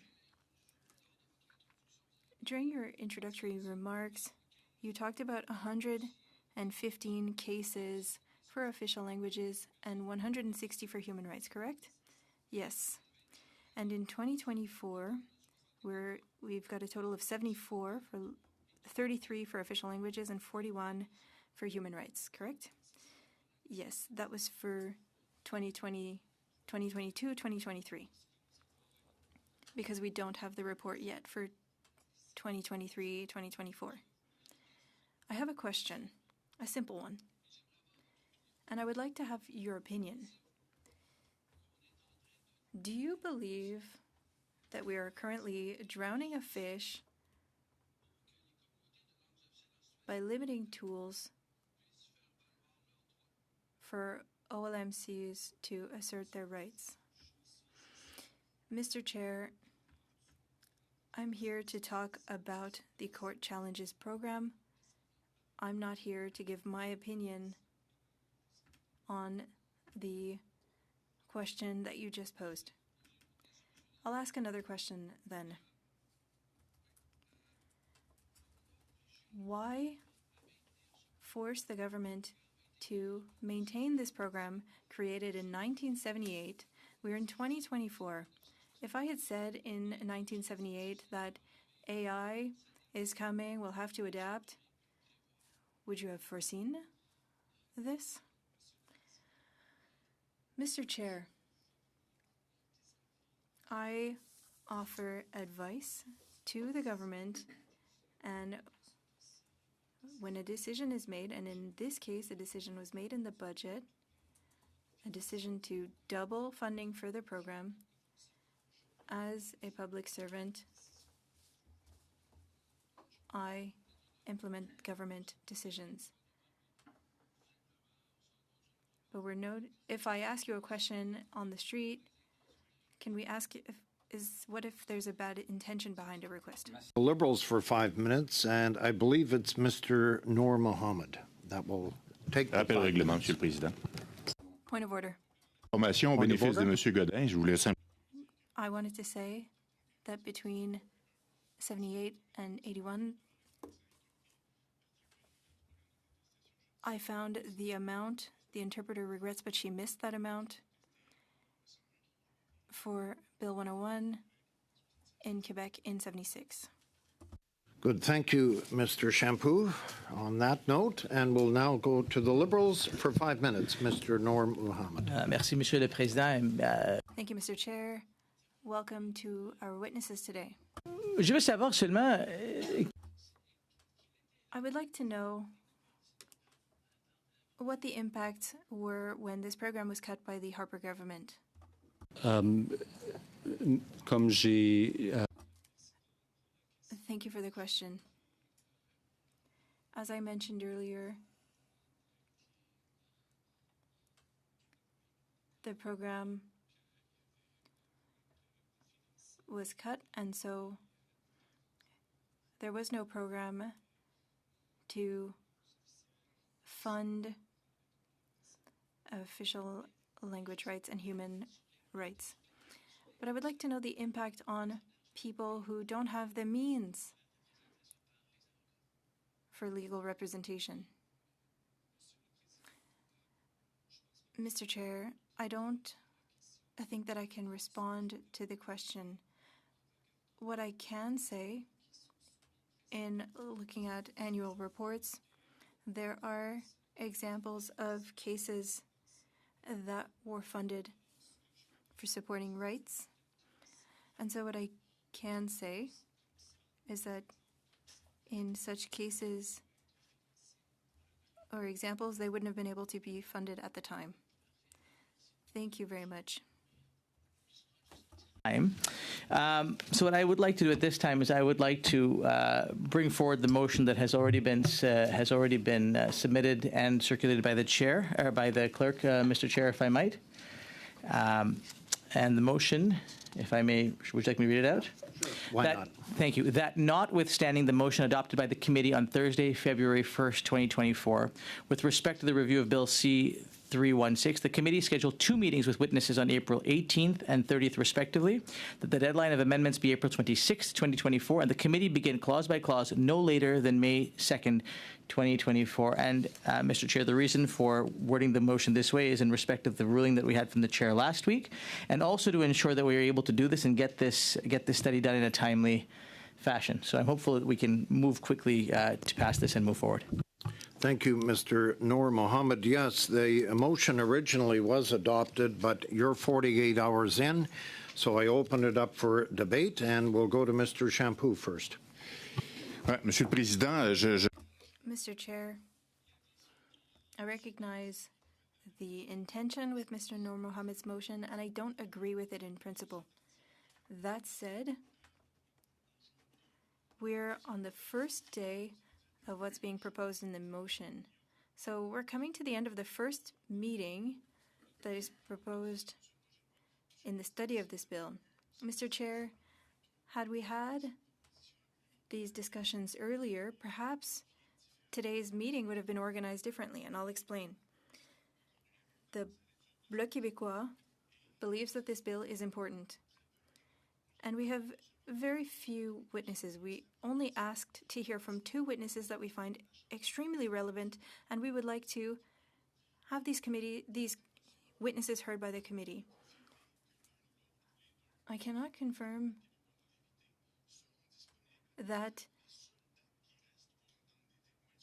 these witnesses from the bloc will be available on this one day, April 26th, and this will not allow us to do good work in speeding through the process. Again, I don't disagree that we need to do this quickly. We have a lot on our plate, but to only have one meeting for witnesses before moving to the clause by clause, I don't think it makes sense. We're not respecting the work that we have to do here. So I would like to propose an amendment in the same spirit of the motion that would give the committee more time to do its work adequately. I will read the amendment that notwithstanding the motion adopted by the committee on Thursday, February 1st, 2024, with respect to the review of Bill C-316, the committee schedule a minimum of 3 meetings with witnesses on April 18th, 30th, and May 2nd, respectively, that the deadline for amendments be April 30th, 2024, and the committee begin clause by clause no later than May 7th, 2024. I have a written version of this in English and in French in front of me that I can give to the clerk for her to share it with committee members. Thank you, Mr. Champoux. Ms. Ashton, your hand has been up, and then I'll go to Ms. Thomas. Go ahead, Ms. Ashton. Yeah, I think I've already spoken to this sentiment previously. I support the motion put forward by Mr. Noor Mohammed. This is a very brief bill. We are keen to see it move forward as quickly as possible, and that means moving it through committee as soon as possible. So I support the initial motion. Rappel au règlement, Monsieur le Président, on est en train de débattre de... Point of order.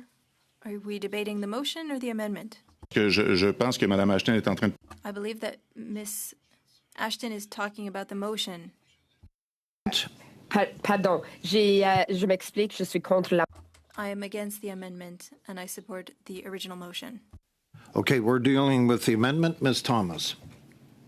Sure. I actually just wish to pause for a moment. I do need to understand what the amendment is, and so I'm wondering if the clerk can just read that into the record.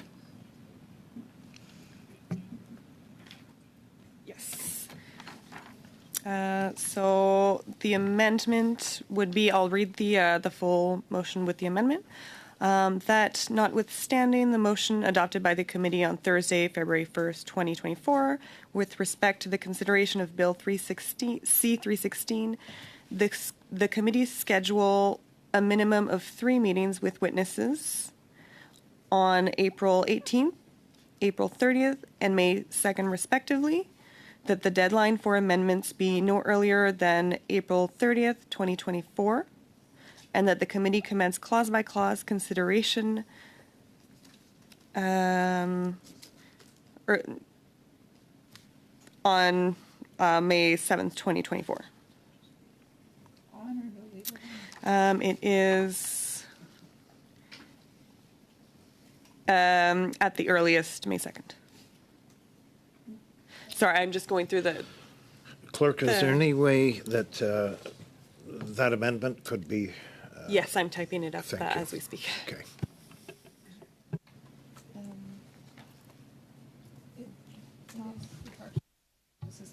Yeah, could we just suspend for a second and then we'll get this distributed to members here? Okay? Yeah, we'll suspend for a couple of minutes here.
Clerk has just sent the amendment out on P9s.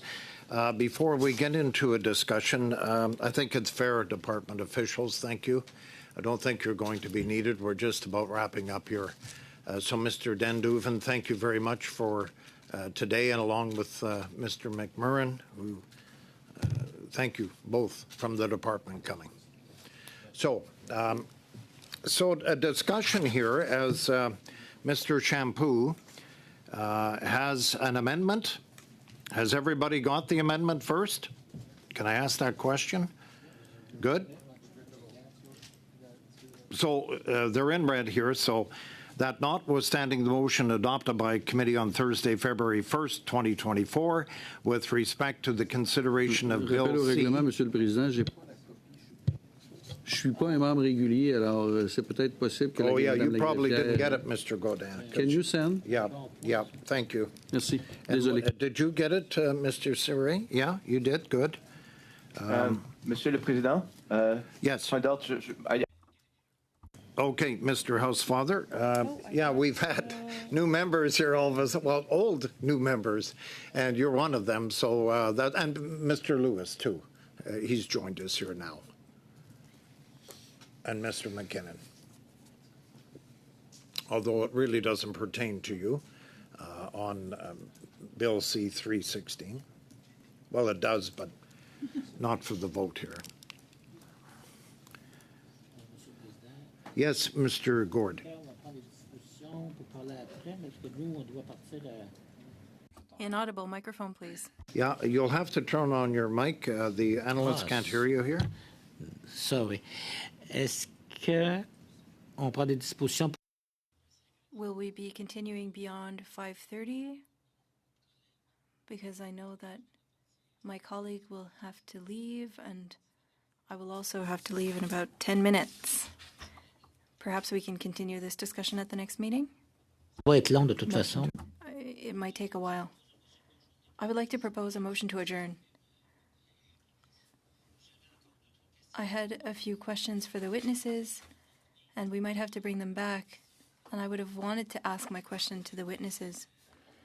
So if we want to do good work, we need to be able to ask all the questions that we have. That said, perhaps we'll need one or two more meetings, and we can talk about this at the next meeting. Motion to adjourn. Point of order, please, Mr. Chair. We can't have a motion to adjourn when we don't have the floor. I don't know what the nature of the comments of my colleague was. Point of order, Mr. Chair. To sit later, you need unanimous consent to go beyond 5:30. Geneviève, majorité. Je suis pas mal sûr. Yeah, I did. Yeah. Was it on point of Yeah. order? Yeah, I recognized, after Mr. Shampoo, I did recognize Mr. Godin. So any member can move a dilatory. Any member can move a dilatory motion to adjourn.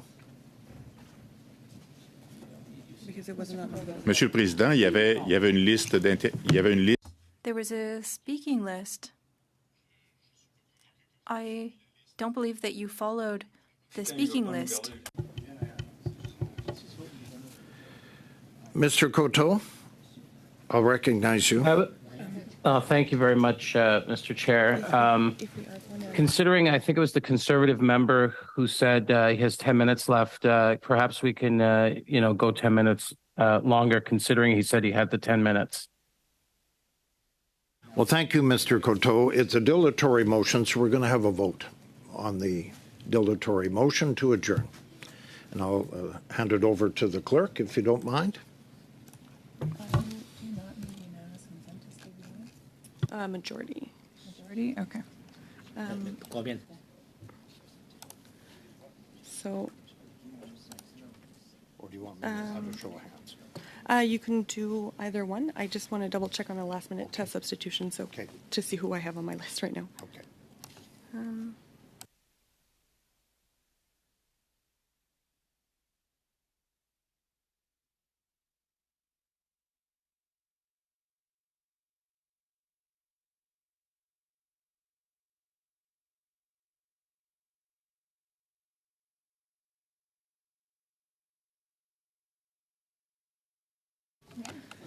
So the vote is on the motion to adjourn the meeting. Mr. Noor Mohammed. No. Mr. Coutu. No. Ms. Gainey.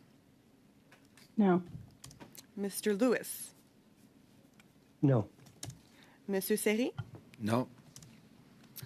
Ms. Thomas. Yes. Monsieur Gourde. Oui. Monsieur Godin. Oui. Monsieur Champoux. Non. Ms. Ashton. No. 3 yeas, 3 pour, nays contre, 7-7. Okay, the motion is defeated then, and Rappel au règlement, Monsieur le Président. Point of order. Gould, Merci, Monsieur le Président. Thank you, Mr. Chair. Given that the meeting seems to be carrying on and people need to leave, how much time will we need? We are quite limited. I have a colleague that needs to leave in 5 minutes. In 5 minutes. I have an answer for Mr. Chair. 2 minutes to adopt my amendment and 2 minutes to adopt the amended motion. I agree, we have 5 minutes, if you don't mind. So we're going to get back to this amendment now. Anyone else speaking to Mr. Champoux's amendment? Ms. Thomas. I think you have a list. I just want to make sure I'm actually the Who's next. up first? Ms. Thomas. Okay, sure. I have the same problem with the amendment as I do with Mr. Noor Mohammed's motion, and that is our amendments are being asked for ahead of hearing from witnesses. There's just no world in which that makes sense. That we would be expected to have all of our amendments put together and submitted before we've even heard all of the testimony. But I'm sorry, like that is an unreasonable request. It's a very minor change, and so I would just ask that would be corrected. That we would actually be able to hear from all of the witnesses, so that we're able to take all of the testimony into consideration before having to put forward amendments. That's not partisan. That's just process. That's just good process. So I would hope that you would hear my plea and that you would perhaps make a friendly amendment to that. I guess, I don't know, I guess I can offer a sub-amendment. So I guess maybe I would do that then. And so my sub-amendment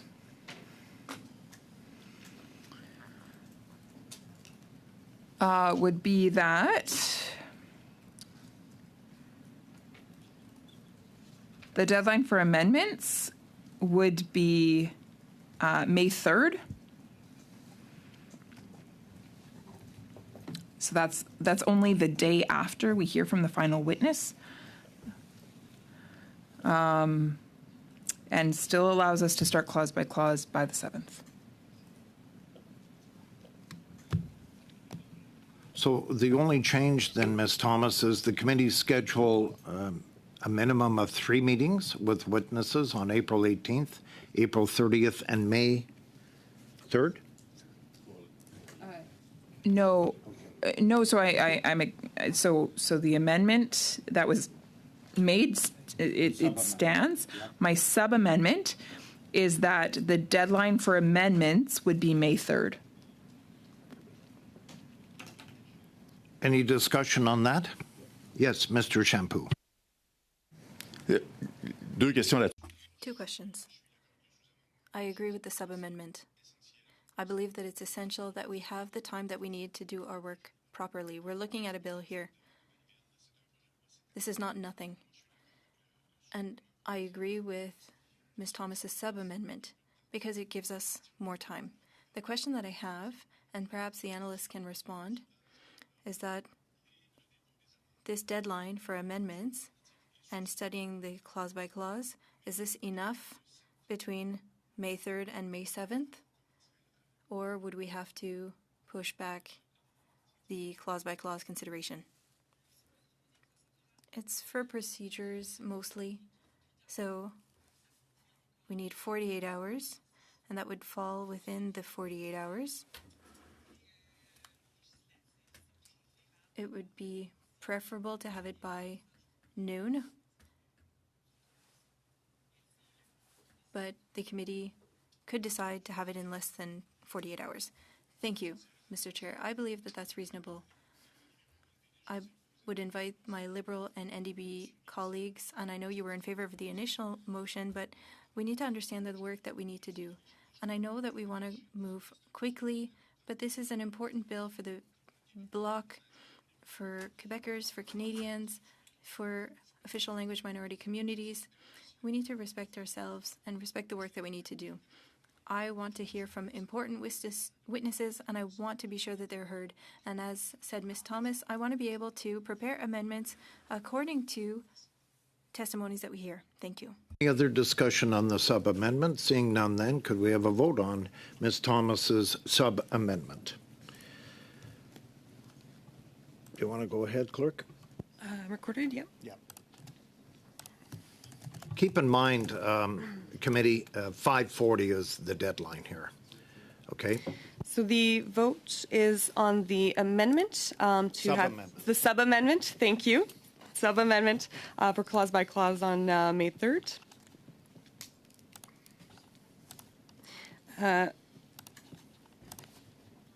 Mr. Noor Mohammed. No. Mr. Coteau. No. Ms. Gainey. No. Mr. Lewis. Against. Monsieur Seri. No. Ms. Thomas. Yes. Monsieur Gourde. Oui. Monsieur Godin. Oui. Monsieur Champoux. Oui. Ms. Ashton. No. Yeas pour 4, nays contre 6. So the sub-amendment is defeated, and we got 5:40 right now, so Chair. I need some. People on the speaking. Like, really? Like, you couldn't give an extra 12 hours for the amendments or an extra 24 hours? Yeah. Yeah. Like, I'm just baffled. Like, I don't even understand. Like, at that point, like, it's just Yep. trying to be Yep. spiteful. We have to move Like, there's along. not even political gamesmanship in that. Mr. Coteau, quickly. I need someone to adjourn. We're at the I'd time like here. to, I'd like to just request if we can continue with the final two votes. Since we're in the middle of a vote, really, a series of votes. Well, we're still back at the amendment then, right? Yep. So as long as there's speakers on the list. We've done the sub-amendment. That was turned down. Your amendment, So if there's no discussion, then we can go to it. you're on the list, And Ms. I have about 30 minutes worth of talking to do. No. No. No, because what we just witnessed the Liberals do here was I simply asked for a very common sense sub-amendment to this. I asked that our amendments would be due after we hear from all of the witnesses, which is a common process. Of course, you would want to hear from all of the witnesses. A point of order, Mr. Chair. Point of order, Mr. Noor Mohammed, please. This sounds like debate on a motion that was already, or on a sub-amendment that's already been defeated. And we are now supposed to be debating the sub-amendment and or the motion. We've already resolved the matter on this. So I would like, Mr. Chair, if you might allow us to move on to the votes that we are currently in the middle of, rather than opening up debate on something that is already closed. Yeah, Ms. Thomas, continue, but make your comments short. And then Mr. Gord. With all due respect, Chair, I don't have to make my comments short. I do have to remain relevant, which I am. And because I am saying that with regard to the amendment that is on the table right now, I cannot support it because we have been asked to submit our amendments before we hear from all of the witnesses. And that is inappropriate. It is inappropriate to require the members at this table to submit their amendments to this bill, the changes to this bill, before we have heard from all of the witnesses. We should have the opportunity to hear from all of those who wish to speak to this bill and share their various concerns with us in order to gain an understanding of what they see in this bill, both the pros and the cons, the areas that are strong and the areas that are weak, the areas that can stay as is and the areas where perhaps changes are needed. And if this committee is not willing to hear from all of those witnesses concerning this bill before having to put forward amendments, that is just inappropriate. I mean, really what this committee is saying then is that those individuals who are coming after the amendments are due, is that their voices are null and void. Because we've already made any changes or suggested any changes that we want to make. That's inappropriate. Like procedurally, that is just inappropriate. I mean, for crying out loud, this is the Parliament of Canada. This is a place where we create legislation. This is a place where we are putting pieces of legislation in place, bills in place that actually govern the people of Canada. And if we can't do that in the most appropriate manner possible, then shame on us. And so asking for our amendments before we've properly heard from witnesses is 100% inappropriate. It is incredibly irresponsible of those at this table. Now, I applaud the Bloc member for seeing this and for voting in favor of the sub-amendment that was previously discussed. Those extra 24 hours seemed appropriate. But here we are. We're back at this place where we are discussing an amendment that is better in the sense that it is 3 meetings to hear from witnesses, and I appreciate that. We'll hear from more voices, which I believe the Bloc member is correct. That is very important. But we are requesting that the amendments, this amendment requires that the amendments to the bill be submitted before we hear all of those that would wish to testify. Ms. Thomas, I have to suspend the meeting, unfortunately. We'll pick this up Tuesday, April 30th. Why? Because we've got members here leaving. I have to catch a plane right away. And I've given you 15 extra minutes, and I'm going to suspend this meeting and to be adjourned for now. And we'll suspend it and come back. We'll suspend it and come back April 30th. Mr. Chair. Oh.